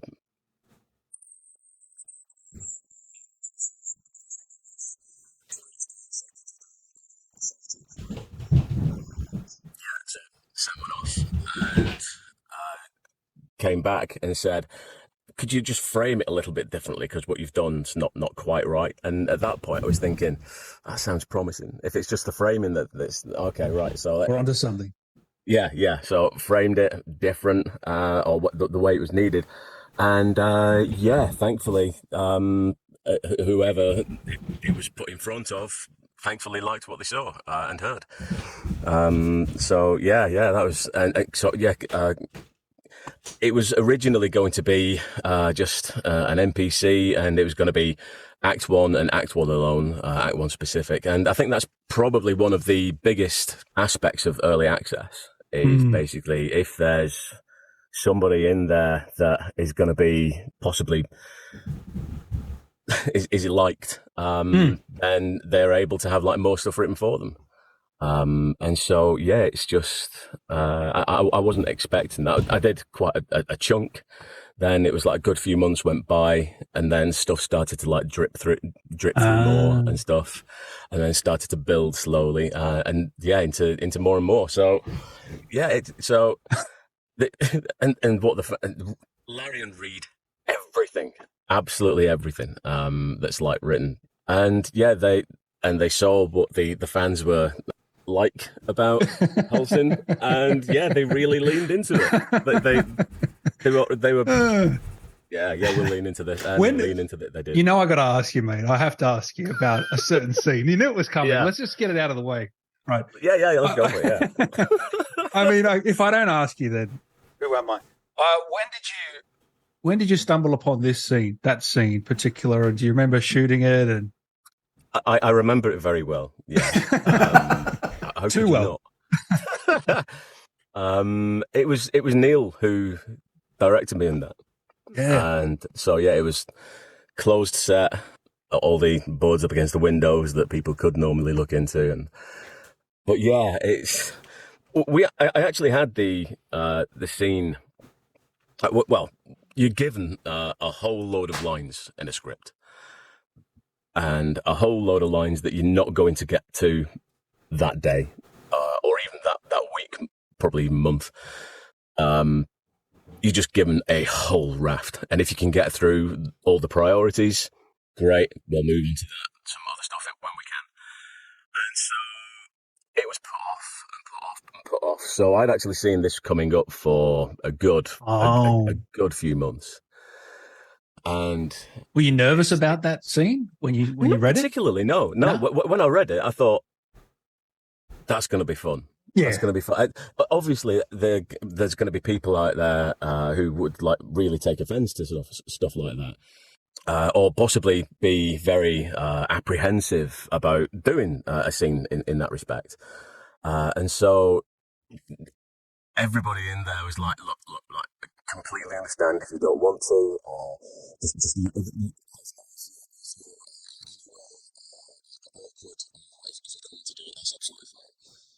But I'd been like gearing myself up to like possibly do it that day for like months, and so I was like, when are we doing it? When? And so yeah, and then I was so pleased it was Neil directing for that as well. It just had an added element of fun to it. Playfulness? Is that how you approached it? Yeah, definitely. Yeah. And I think, well, not so much playfulness. No.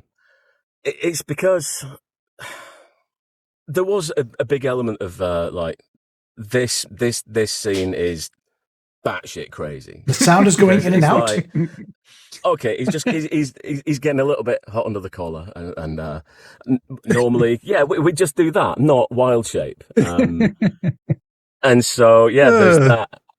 Yeah, and so, yeah, we did like have a good deal of like fun in there. Yeah. At the heart of it, it is a romancing, and it is like it is a big element of a love story. And so you've got to treat it with the respect it deserves in that respect as well. But yeah, just for it's just nuts.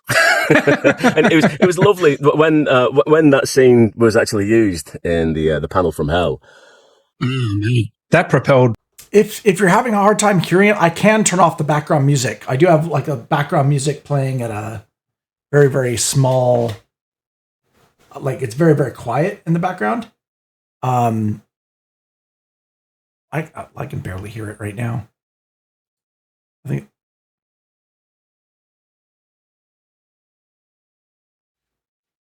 Oh, actually.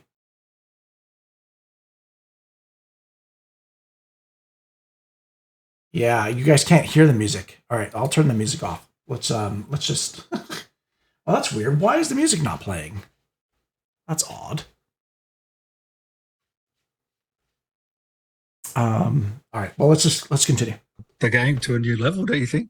In the marketing sense, the sales for that weekend just went just rocketed. Crazy. So yeah, really nuts. I'm kind of like gutted that I didn't ask for a percentage. But, yeah. But yeah, it's from then on, everyone was like, so. What have you been doing recently? Oh yeah, I've been in Baldur's Gate. Oh right, okay. So what character do you play? I'm a druid. Are you the bear? I'm the bear. Yes, I'm the bear. That made me laugh. That video you put out, man, where you're like the bear. What was it? You don't stuff the bear. The bear stuffs you, man. I was cracking up at that. That was brilliant. If you're lucky, yeah. Everyone was having such fun that week. Everyone was having an immense amount of fun. It was again, all the fans actually loving how much fun we're having. It just feeds. I mean, it's just a vicious cycle of like, yeah, you're having fun, we're having fun, we're having fun, you're having fun. Oh, okay, right, just snowballs and yeah, it's great, it's lovely. So who's in the? Yeah, for some reason. Room for that scene. Last one on that one. Is it just you, Neil, and? Well, you've got a mocap engineer, audio engineer, voice director, and movement director. I honestly can't remember who was the movement director. That's all right. But so there's 6 people. Just got 5. 5. You've got me and 4 others. Yeah. And that's it. And to be honest, that's it most days as well. Okay. That is pretty much it. That's all you need. So nothing really changes from those scenes to other scenes, really. You keep it with the same respect, and there's still laughs to be had either way, you know. Oh God, yeah, definitely. There's always like a good. There's always humorous lines, and chances are there's going to be the usual like normal additional dialogue that you get. Looks like there's a chest. I wonder what's in that. And a door. But you can't open it from here. There must be a switch. And so yeah, it's just typical. We're doing that sign. We're doing that scene, etc., etc. So yeah, it's good fun. I saw you downloading the game, and I was wondering, have you had a chance to get in? Absolutely stacked. I've been absolutely stacked. I think I think Shadowheart's still locked up. I've not broken her out yet. I've only got that far, and then I've had to like only early go and do something else. Yeah, but I spent like 3.5, 4 hours in character creation alone. Didn't we all? It's amazing. It's one of the best I've ever seen, I have to say. Yeah, I know you're a gamer. You've probably agreed, don't you? I haven't seen anything like it. No, it's the amount of detail and backstory and how that has a massive effect on the game that you then play. It's not so much because you've got character creation in all of the games, but mainly without any like proper impetus in the story ahead. It's all just cosmetic, and you can choose if you want to be like a tank or ranger or so yeah, you can a sniper. That's probably as much as it goes, but having that much agency in your character and having the world around you respond to what you've created, that's incredible. Properly, and it's not it's really not cosmetic. It goes deep, and so yeah, it's amazing. And I'm guessing you're going to be romancing yourself once you get to it, because Neil is. I saw him the other day. He's already trying to romance himself up. I've not seen that yet. No, I've not seen that yet. Oh God, I need to. All right. It's hilarious. He's failing. He has to keep saves coming. Yeah, I need to watch that. When I have time. So what else have you played recently? Because I saw you were playing Deathloop, were you? That was a nice little game. Oh, Deathloop was incredible. I really enjoyed that. Yeah. And people were really knocking it because of its repetitive nature. That was the entire point. It's like you're in a loop. To get out of the loop, what do you expect? But even then, what you did, it was like a proper roguelike. You died, excellent, okay, but you kept what you'd already learned, what you'd gained. You can use that the next time round. So yeah, in that respect, oh man, I think that I loved it. The actual style of it was so damn stylish. The music, oh my god! Oh, I love that song. You know that trailer song? It's like a James Bond theme. Yes, song. Absolutely glorious. But yeah, when I'm just like doing my normal 9 to 5, I will have that on in the background, just tapping away. So yeah. And just game soundtracks in general, I love listening to those. But yeah, Deathloop was a very special game. I've got to say, and it was years ago, from I can't remember the names now. Machinarium was a phenomenal point and click game, and yeah, the soundtrack to that was perfect for coding. So yeah, it was just like. For whatever menial task you need to do, that was perfect for just being on in the background. That and Foo Fighters. Foo Fighters, okay. I was going to say, what about Tron? Oh yeah, I've still yet to play that. And Mike Bithell, and I still want to. Yeah. Oh, I love Mike. I think he's absolutely ace. Oh, you know him, do you? Yeah. During lockdown. He did a radio drama. It was like very early days of the pandemic. What can we do? And he wanted to feed his creativity into something, and he wrote this audio drama. And the Sam Bayard was the lead in that. It was Sam, Raoul Coley, Troy Baker, Jane Perry was in it as well. And it was episode by episode, week by week, he was releasing it. I was, oh my God, I am so invested in this. And then it was coming up to the end of it, and Mike just dropped a DM and said, would you be interested in coming into episode 6? Oh, that's cool. Oh, yes. Of course I would. And so, yeah.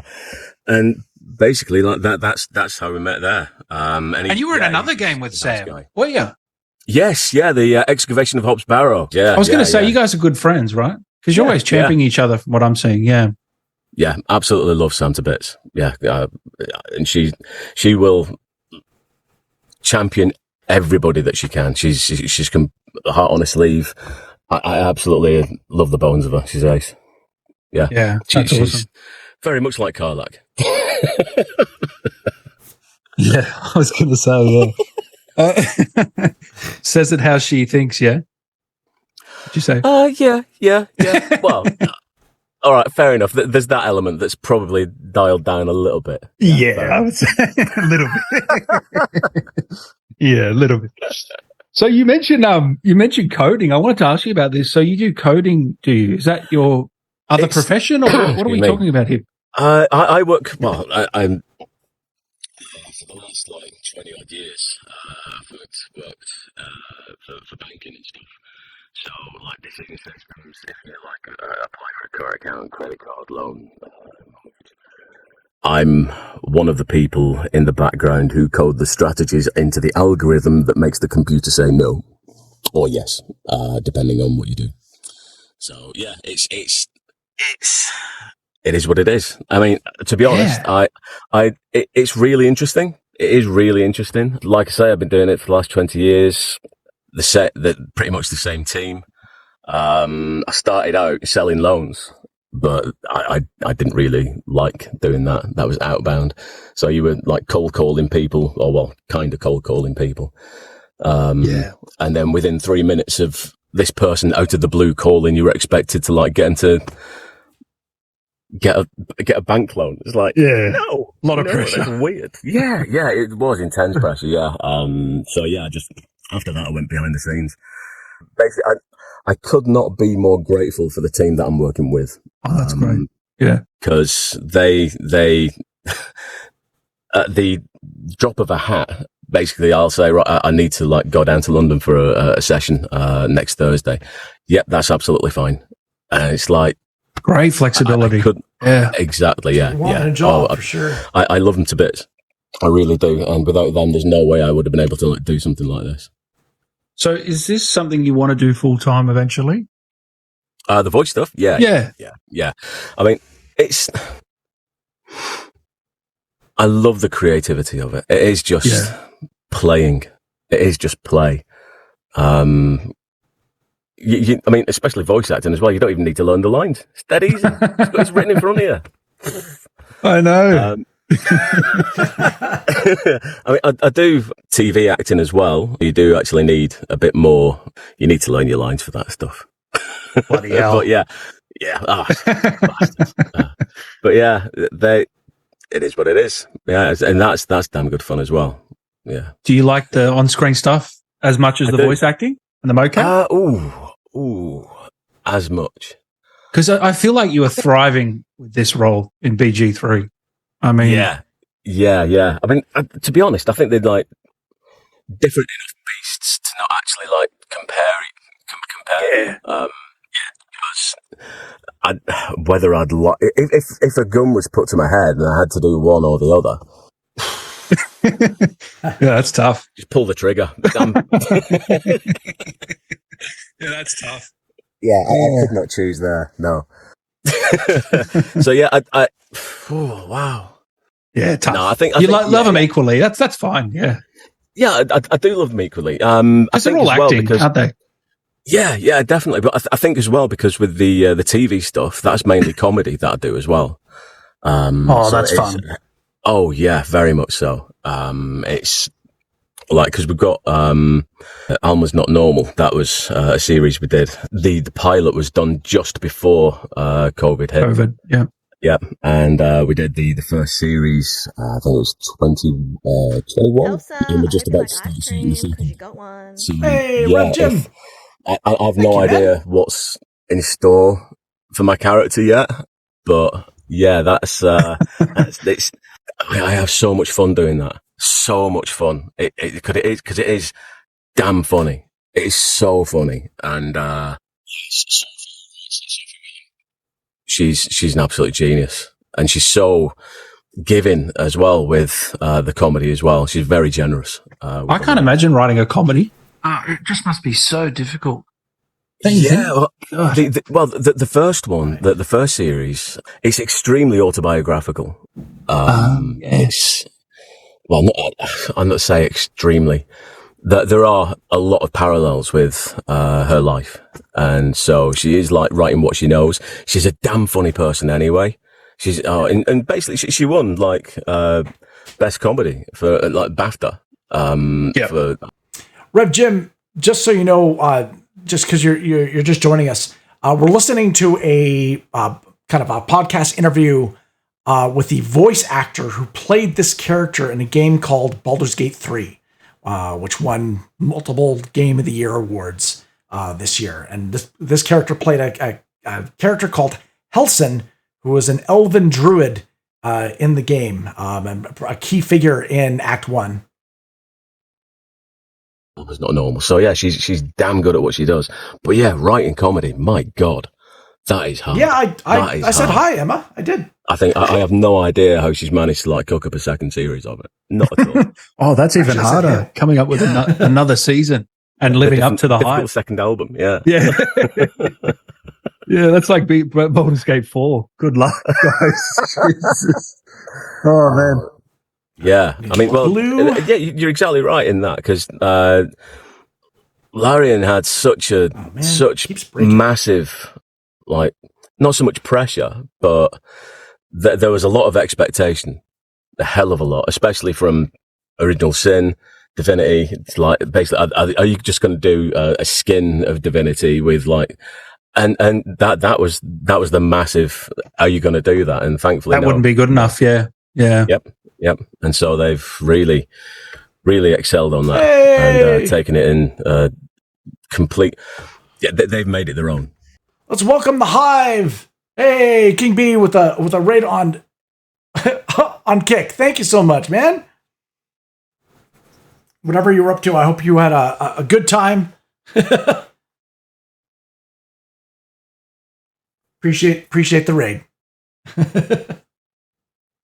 Definitely. Basically, I don't think it could have been handled better by any other team. They were in the perfect place to do it. Did you ever meet the guys over there? Breaking. No, unfortunately not. I've not managed to. The only people I managed to meet was at Adventure X last year.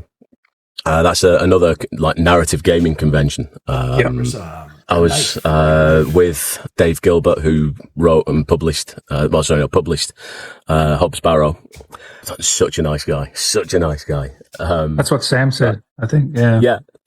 Yeah. Well, it's because he is. And so, yeah, we were just having a drink. I was having a drink with someone else, and Dave bounded over, said, I'm some guys over here want to see you. I said, okay, right, yeah, it's, they said they're writers from Larian. Oh, all right, okay, cool. Yeah, see you in a bit. And just like toddled off over to there. And yeah, it was Crystal Ding and a couple of others. And yeah, we just, I said, so, yeah, I couldn't really say at the time. I didn't know what I could say. I couldn't say I'm Halsin to anybody, but yeah, it was almost like, yeah, well, you know, pretty much like who the character would be anyway. So yeah, I'm Halsin. It's like, oh, excellent. Yeah. And well, it's not so much excellent. Oh, right, okay.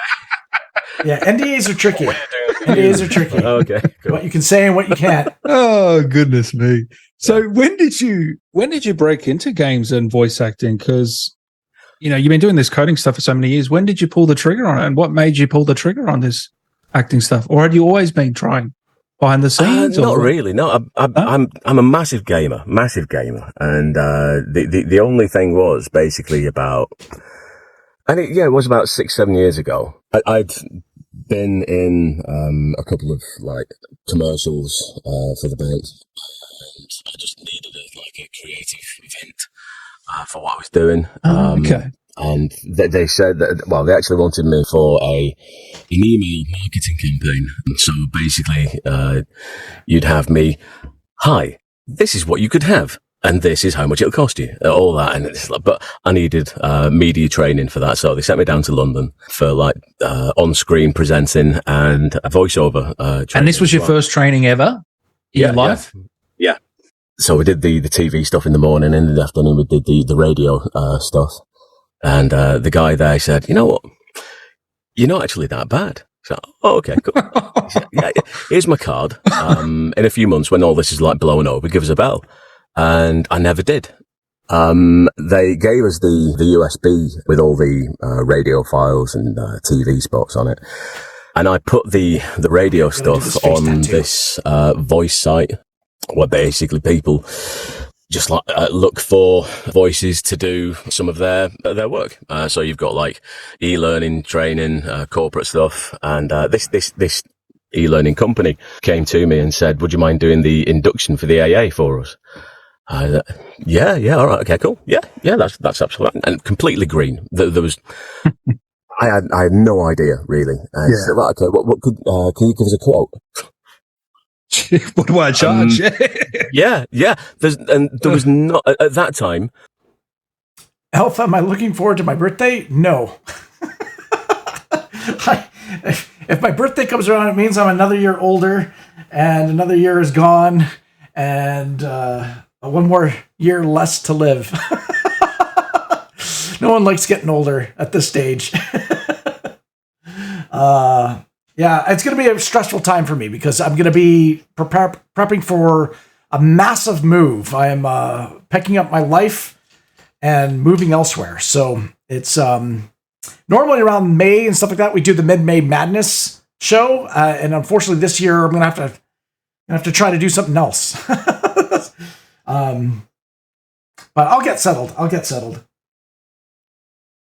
Eric, good to see you. Welcome back. There was nothing online with regards to like rate cards for like voice and stuff. There is now. There's like loads of rate cards available. But I was just said, how about this? And they could have snapped my hand off and absolutely run with it. But to their credit, they said, no, we probably think you actually mean this. It's like, oh, okay, right, cool, yeah, okay, yeah. So you went a little high. No, I went very low. You went low. Very low. Oh, you went very the opposite way. Yeah. Wow. Yeah. Okay. And so. Yeah, and they came back and said, no, you need paying properly for this one. So they were good, yeah. Yeah, and I've been working for them ever since. Wow. Basically, seeing as though I was working full-time for the bank, everything that I got from the voice jobs that they were giving me, I put back into training, software, hardware. And so, and now you've got this booth. Training. Yeah. Definitely. And that's how you've got to invest in yourself. Invest in 100%. train. When you've got high in the game, carry on training. You never stop. You never stop training. You never stop investing in yourself. It's critical. It really is. Keep yourself on your toes. Don't, if you step back, you just get complacent. And your work just you've got to keep on top of things. I agree. Yeah, no, 100%. So basically, like then I joined this voiceover network, and then they were on the Facebook group that they had for it. They posted a job for a game, and it was Astrologaster. And there were like 13, 14 roles up for it. So up there in the game itself. And I've no idea. I managed to bag the lead. I was just like floored. I will forever thank them whenever I can. So Jennifer Schneiderite at Nyam Nyam Games, I have her to thank for this, for everything, because basically she took a punt on somebody who had never done anything like that before.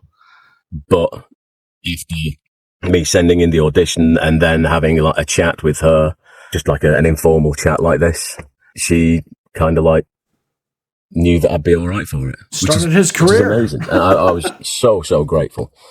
And so, I'd been trying to get workshops with Adele Cutting, a fabulous BAFTA-winning director. I've been trying to like get workshops with her, and like they're always sold out and stuff. I mean, your birthday's only a few days away. Literally, my gosh, holy cow, how time flies.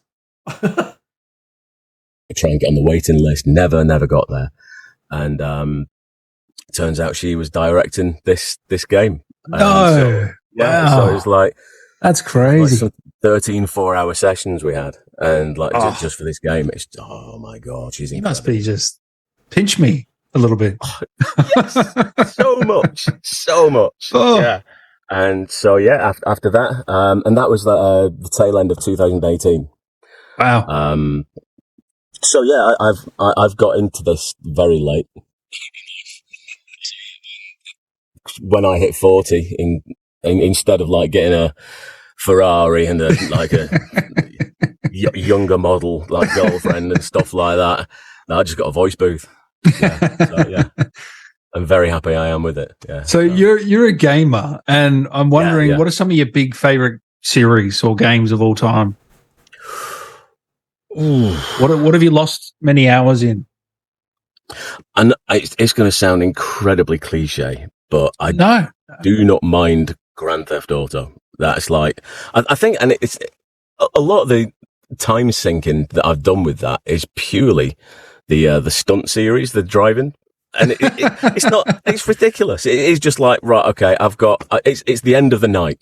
I've got like 10 minutes. I'll just do that, and it's just one race, and then up to bed. That's it. And it is just an end of the day thing. But I normally like bigger, like narrative-driven games, and I was late to this as well. Disco Elysium. Great game. Playing that like hell for the last like couple of months, but then just got way too busy, and I've not played anything really for the past like month. I'm gutted.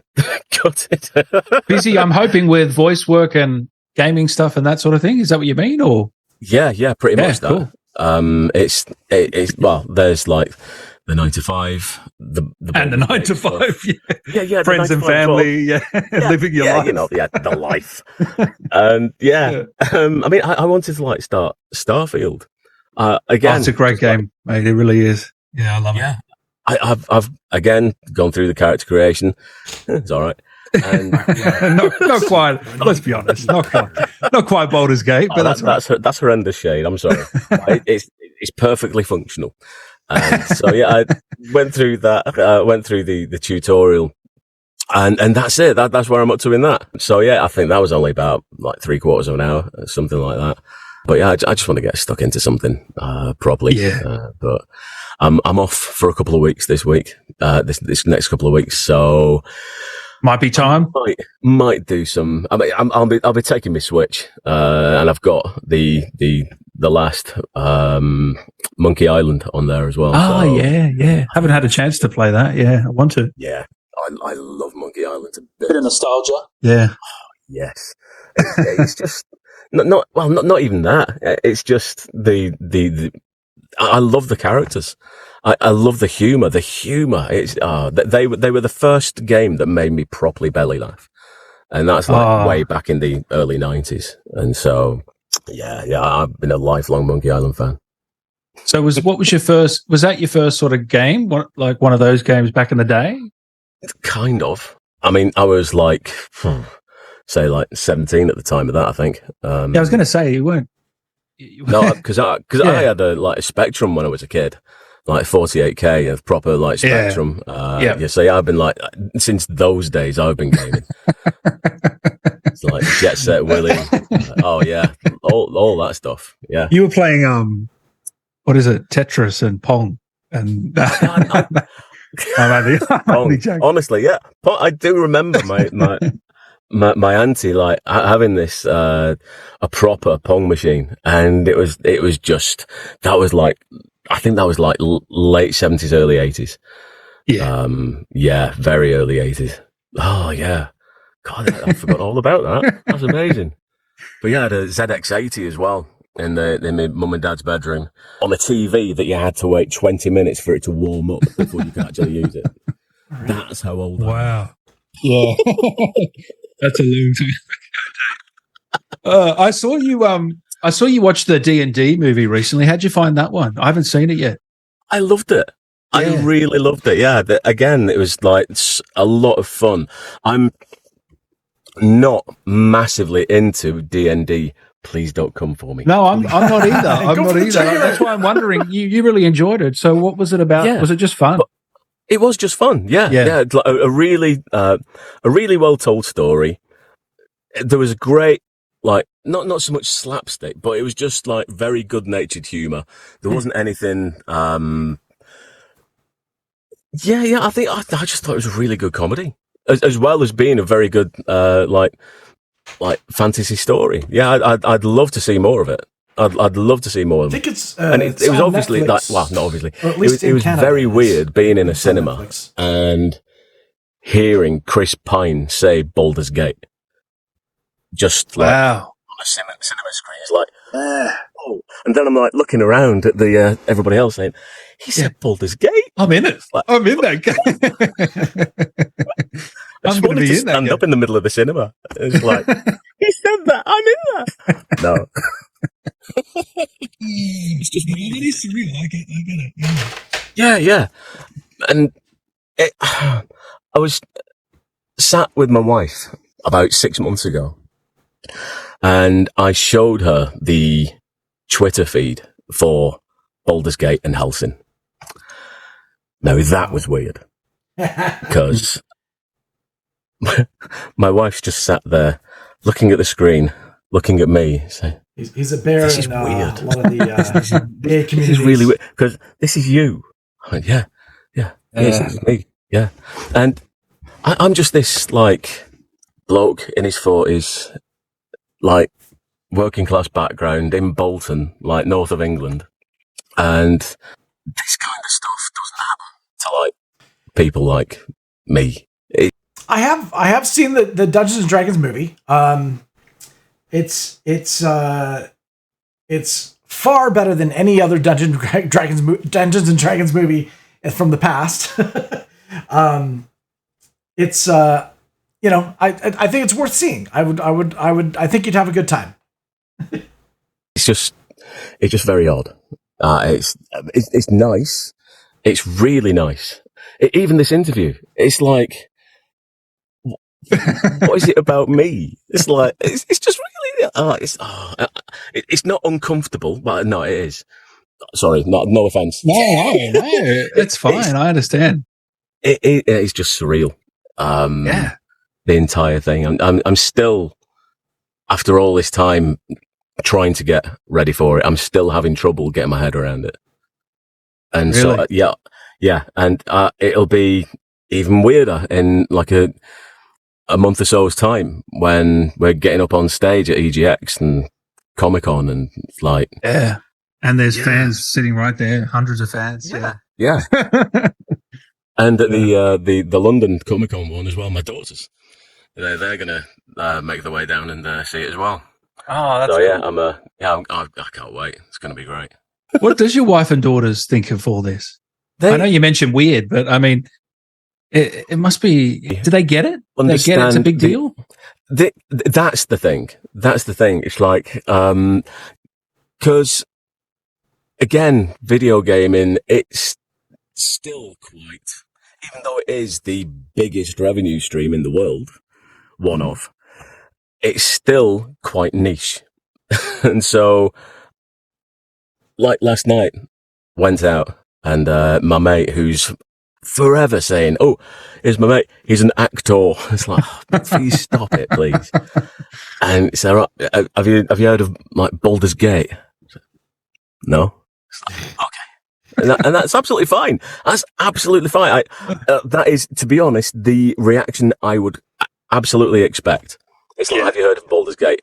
Yeah. No, because to be honest, there's not really been like a massive push on like TV and stuff like that. It's not. No, you wouldn't advertise there. Yeah. They know their for those crowd. who are going to. Yeah, exactly. Yeah, for those who are going to play it, they know about it, and so yeah, I completely understand. Yeah, but the fan art and the cosplay, that must be surreal as well. Because I saw someone dressing up as a character the other day and meeting Neil, and it's already happening everywhere. It's pretty cool, isn't it? I can't wait for that. I've been to cons and stuff, but I've not actually been in a game where people would cosplay as potentially my character. And so I can't wait to see him. I as much as I find it find the concept, the concept of fame is odd and like weird. I just can't get around that, but I completely understand why people have an affinity with a character, and I completely understand that. And because obviously it's the characters that they love, not me, and I completely, absolutely understand that. And I think I love how much Elizabeth, you're saying that that the streams, your past streams, have 14 days left? That's weird. I thought it was 3 days as well. I know, like on DLive, you can. Everyone's an affiliate now, so there should be VOD storage from the very beginning. Used to be you needed 200 followers, but I don't think that's the case anymore. But the next stage up would be the I guess the VPs, right? And that they get 25 days of storage. But that's interesting. That's awesome if they're actually increasing it. Maybe they're adding more storage for affiliates. That'd be great. Fans love Halsin, but actually love him because he's just a nice guy as well. Yeah, he's buff. Yeah, he's handsome as hell. He's just a really nice guy as well. And yeah, that's kind of what I hoped to actually get across in that portrayal of him anyway. He's morally sound. He's probably a bit too straight-laced in that respect. But yeah, fans at conventions dressing up as their favourite characters, I love that. I love that. I've been to a few cons and like seen the attention to detail that these fans have, just hours of work put into it to be their heroes. It's like, I love that. It's proper passion. And passion and creativity as well. Because these guys are amazing. Absolutely incredible at the work. Yeah. So good. And some of the art as well, not just the cosplay, but the art itself and the drawings and the paintings and, the incredible stuff. Some of that stuff. Oh my God. We're doing our drawing. The talent in the fan base as well. And I'm not entirely sure if you would actually get this in other. Again, this is like probably my game. No, not all the time. Let's say that. No. Yeah. Yeah, but I think like there's a massive group of creativity, creative people in. I would think it's probably more than most other fandoms that you get, because oh my God, some of the drawings, they just absolutely just take the wind out of you, and just like some make you properly well up, and some just make your heart sing. And it's you've actually welled up over some of them, yeah. Yeah, and I can't remember exactly which one it was, because there are so many, and there are so many people saying, "Dave, have you seen this? Dave, have you seen this? Dave, have you seen?" Because there's so much of it, and if as much as I can, I'll try and like retweet it, because my God, it just deserves to be seen. A lot of it deserves to be seen. I've got some fan questions here that we might get through. Oh yeah, go for it. Yeah, because people, as you know, they love this character. General Locksmith 512. What would be Dave's favorite wild shape animal? Ooh. See, I probably. I probably. Oh my God! You've got obviously you've got the bear. Yeah. You've got owl bear, which is probably even better. I don't know why, but I think if you could, probably raccoon. I think because because they've got opposable thumbs. There's not really any other. That's the one reason, eh? I think so. Yeah, and they look damn cute. They've already got the mask on. Yeah, I'm up. Yeah, I'm up for raccoon, definitely. Evie Locker. How does it feel to be the most wholesome character and companion in the game, Dave? That's nice. It is nice. I mean, you've got like the chaotic evil to like, and you've got that 9 square box. I'm right in the middle, I think, and I'm not entirely sure if he's wholesome, but he's still got a bit of a nasty streak when it comes to goblins. He couldn't give a shit about goblins. He's all for nature. He's like, like, yes, you must protect nature. Apart from goblins, fuck goblins. That's it. Yeah. No, he couldn't give a shit about them. But you also play a goblin. It's Daddy Halsin. That's right. And again, that was because I was I've got a little bit of range, so I've. Can we hear that goblin? Have you got that in you? Well, this goblin here, yeah, you can probably, he's a bit of a nasty bastard. He's, and when you had to do that, you had to stand like a boxer. Because that's how the goblins like stand. The goblins stand like boxers. God, so yeah, I love that. So good. It was yeah, it was a good few characters in that as well. There was you play a ghoul too, yeah? A ghoul, yeah. There was a ghoul. There was I think there was a guy who he was almost like a cowboy for Druids. And so, yeah, he was Irish. And thankfully, I'd just before, and this was like on the Monday that I did this. And that weekend. Just for anybody that's new to the stream right now, I do weekly art giveaways. It means I draw something for you each week. And I give it away at the end of the stream to a random viewer. How you enter to win is when I call for it, you can see the wheel spinning here. If you're in chat and would like to participate in the giveaway, you get the opportunity to win the original piece of work. I also will have it available later on Patreon as a digital download and stuff like that too. But if you want to win the artwork, it's basically hang around in chat. You never know. Luck might prevail. I just like pure fluke, like binge watched. Oh god, what's the name of the series now?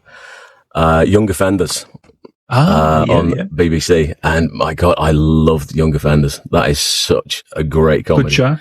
Yeah, very good show. Again, it's a really solid comedy with an absolute gut-wrenching heart. It will really tug on your heartstrings. I've noticed a lot of shows have a bit of a blend of that now. There's that comedy with that sort of really serious parts as well, and they blend it in. Thank you guys. There isn't, as far as ways to get messages across. I love some good karma comedy because it will raise you up, and then completely knock your legs from under you. And when you're already like that high, that fall, you're guaranteed to hurt. And so, yeah, as far if you want to get a message out, get it out like that. Yeah, definitely. Yeah, because my girlfriend was watching the show by with Harrison Ford on Apple TV. Trying to remember the name of it, but it was similar. It was a comedy, but also, I've forgotten the name. Is he Jason Segel, I think, is in it as well. Yeah. You've probably said, you know what I'm talking about, but I know exactly which one you're talking about, and likewise, I am blanking too. Yeah, and someone will leave a comment below, but yeah, she loved that. She loved that show. I haven't seen it yet. I do want to watch, but I watched that as well. What you just mentioned. What was the show that you just said again? Young Offenders. Young Offenders. Yeah. Check that out too. Yeah, really good. Ricotta Crayon. What are your thoughts on the Daddy Halsin line in the end? I got the impression you were genuinely laughing at the joke when you read that line, possibly. No, again, a little bit like the bear scene. I'd seen that coming up for a couple of weeks, and so I think when I'm like laughing for that, doing the Daddy Halsin, they call me. Who am I to argue? He's just remembering the kids just shouting Daddy Halsin, and he just can't help but have this huge, big, like goofy grin on his face, like when he remembers it. Yeah. Dave, you know that's going to be clipped, don't you? What you just done.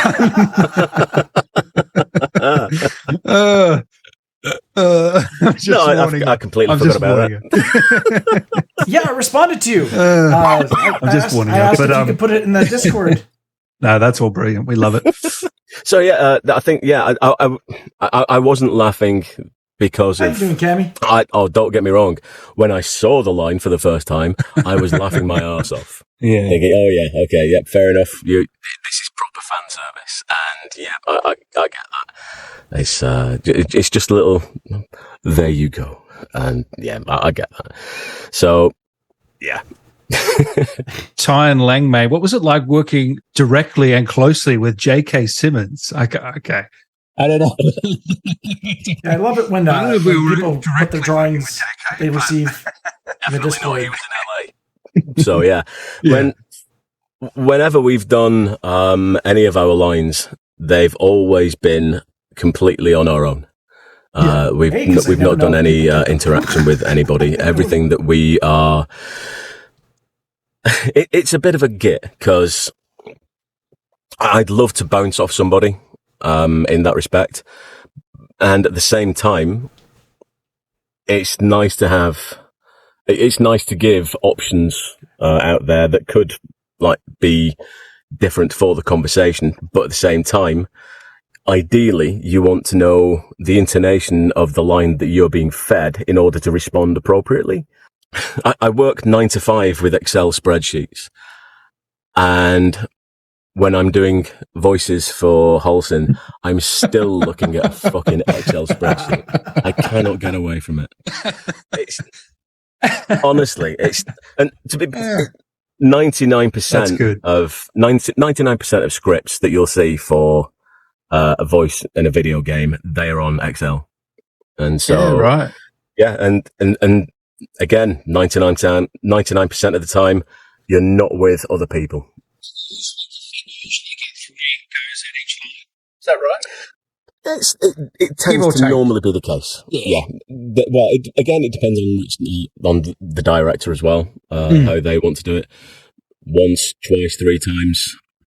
It's normally give me 3, stop, and then we'll give you a note, and you can go again for another 3, or just give you a note. But Kirsty's great for that. You can give her 3. She'll give you a note. You'll nail it on the next one, and you just go on. It's wow. Yeah, that's good directing. Yeah, the notes that she gives are so just pitch perfect. I love that. And Tilly Steele as well. She was another great director, and Adrian Townsend. And to be Adrian Townsend as well.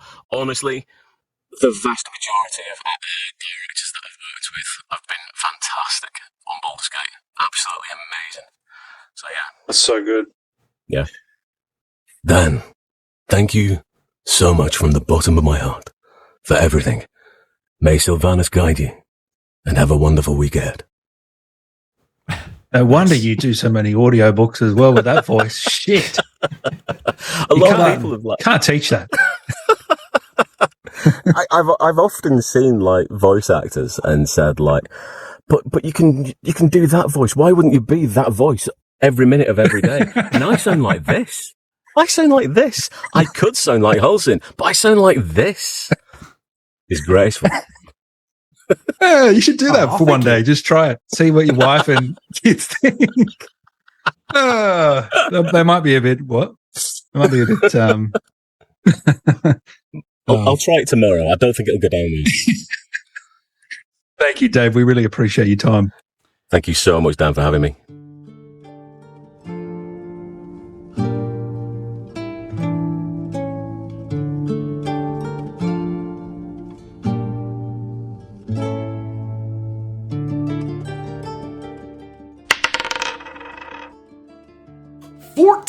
$14 times we're going to shuffle the deck, guys. So not only is this wheel random, but we're also going to shuffle the deck of all the entries that we've received 14 times. Here we go. 1, 2, 3, 4, 5, 6, 7, 8, 9, 10, 11, 12, 13, 14. 14 times the deck has been randomly shuffled. All right. Best of luck to everyone. We're going to do this Battle Royale style and get down to one winner, shall we? Here we frickin' go. I gotta get rid of the dice. There we go. First one hipping on the wheel is MD Wit from Patreon. We're gonna get down to one winner. That is Battle Royale style.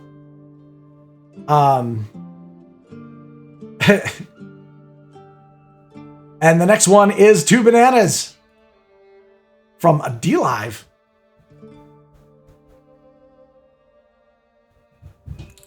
Oh, Stephanie, I think no matter what, it's going to hit you because you got it back to back. Stephanie from D-Live.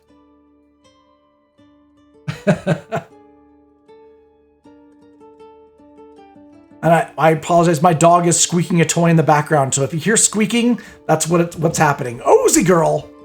Ozy Girl from D-Live.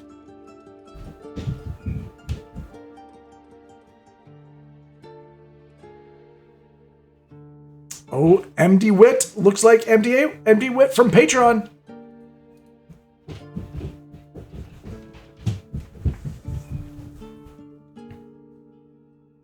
Oh, it's Stephanie with our second from Twitch.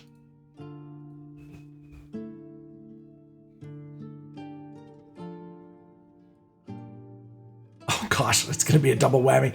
So when we have a lot of entries under one person, the likelihood it's going to land on you is higher. So, but you have more chances. So you have more chances to get to the end.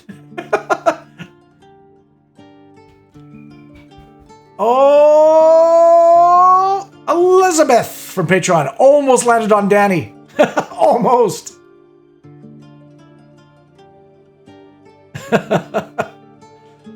This is the first time ever, a new record. First time ever we are doing the wheel with no music. Pablo Escanaba from D-Live. I am going to be putting it in post. So if you're listening to this on YouTube, you can hear music. The squeaking is music. That's right, Danny. That's right. That's my backup is playing music for us. Danny, no! Oh no, Danny. The curse of typing in chat and then your name comes up. Oh no. Don't worry, Danny, you're not out yet. No. Emma, unfortunately, got nailed by Daddy. Or the bear. Is it the bear? Yeah, well, the Daddy is the bear. He's a druid. He's a shapeshifter. He turns into the bear. Comtech from Patreon as well. The list is getting shorter. I'm so sorry. Oh, Mystic Angel Christina from D-Live.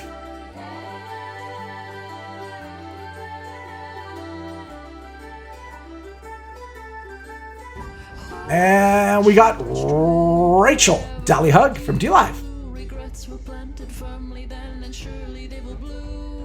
We can hear the ticking of the wheel, can we not? Or is that bunk? Maybe that's not even working. Codeword Havoc from Patreon. It was just her birthday, by the way, guys. Next time we see her, wish her a happy birthday or belated. There's been a lot of spring babies. Sounds like a lot of birthdays being celebrated. Elizabeth from D-Live. Yeah, you guys can't even hear the wheel. The wheel normally makes a sound. Like man. Okay, Renzo Scriber from D-Live.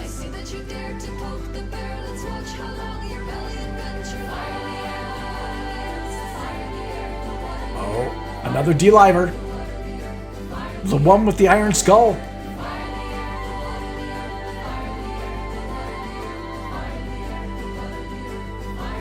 The ticking isn't working. I know. What the heck? Everything's broken on my stream. Stephanie Thompson from Patreon. Emma, my birthday's May 9th. I'm May 9th. It's like 10 days before yours. GM Dixie from Patreon. And you know what? It's just oh my gosh, everything's breaking on my stream. Oh. Stephanie Thompson.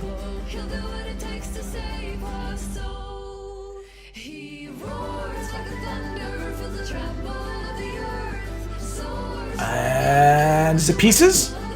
It's Pieces from D-Live.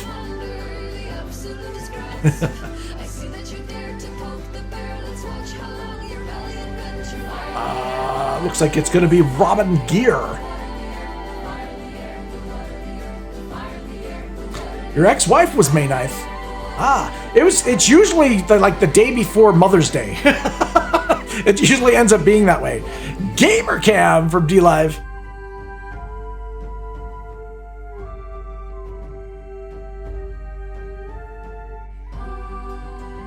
Looks like it's going to be Jimmy the Hook.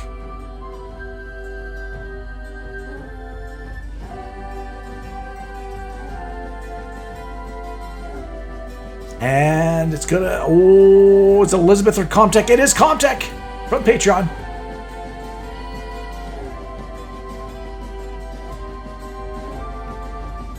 Oh gosh, and Comtech from D-Live as well. Oof, ouch. So on Patreon, guys, you guys have multiple chances to get multiple entries in. Oh, Danny! Danny's Patreon one. I'm so sorry, Danny. This is the wheel of pain for me, right? It hurts every time a name pops up. It sucks. It sucks. Gammy 101, I really appreciate you coming in today. Unfortunately, you made it pretty far. We're on the final dozen. The final dozen. Monster J. Oh, Monster J from D-Live. She really wants to win a drawing. She's gotten pretty far. She's gotten pretty far, but hasn't gotten to the #1 spot yet. All right, here we go. Danny's like, thumbs down. This stream sucks. I'm sorry. Elizabeth from Twitch. Elizabeth was last week's winner as well.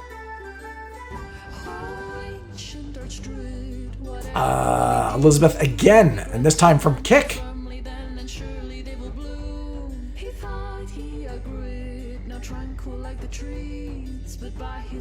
Oh, Ace Hardcore from Patreon. It almost landed on Stephanie again. Ace Hardcore. All right, we're down to the final 8. Final 8. This is when the music's supposed to intensify. So imagine the music getting, well, maybe not. I don't know. I'll have to do it in post. I don't know. We'll see. Oh, dang it! It was Stephanie could not escape. Stephanie from Patreon. Okay, you're not done yet, Stephanie. I believe you've got one more chance. One more chance. If you've made it all the way down, or all the way up, or all the way round, up to 7 names on the wheel. 7 names, guys. 7 names. Do you feel lucky? Lucky number 7? I guess the most lucky would be the last one to survive, right? That would be the most lucky. It looks like our number 7 entry is MD Wit. She's being removed. All right. We're on our, final stretch. Okay, so we've got 6 entries. Well, I'll do a readout on number 5, although you guys could probably read.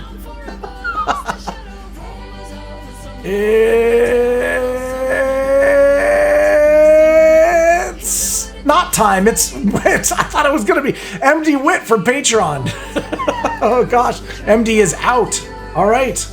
Our final 5 entries are as follows.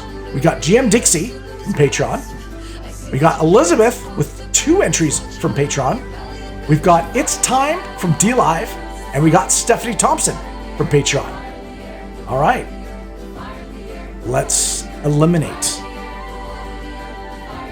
Daddy, which one's gonna go? Which ones are you gonna be too rough with as a bear? Oh, the last remaining D-Liver. It's time for you to leave. We now have GM Dixie, Elizabeth twice, and Stephanie Thompson. Best of luck. Random circumference. Oh my gosh. GM Dixie. Ooh, boy. Okay, we got a 2-on-1 situation. We got Elizabeth twice and Stephanie Thompson. So we could have a winner on this next poll. Oof. All right. Best of luck. Oh my gosh! Oh! Elizabeth's just damn lucky. Holy crap. From Patreon. Got her another win officially.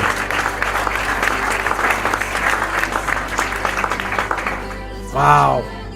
Elizabeth, buy a lottery ticket. Holy crap, this is the second week in a row you have won. Holy cow. Congratulations. There was a period of time there where Elizabeth wasn't winning at all, anything. It was a long time. It was like, what was it?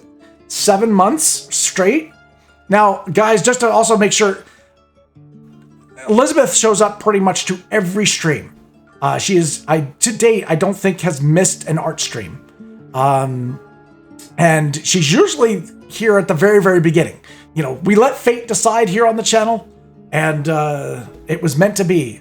So, Elizabeth, you've also got a Daddy Halsin coming your way. Congratulations. Now, for those that didn't win, and for those that are also patrons, at a certain level on my Patreon page, you get free access to the digital downloads, and then there's some exclusive ones as well, new versions that I've been doing. I do apologize, guys, that it's taken me a little bit of time. My life is in a bit of chaos right now. It's been a little bit difficult to get everything up, and I appreciate you guys big time. The tiebreaker. Oh gosh. Oh, using my stickers. I love it. I love seeing the stickers. Much love. All right, guys. May all your hits be criticals. Your adventure's legendary, and I hope to catch you guys on the next one. All right. Take care, everybody.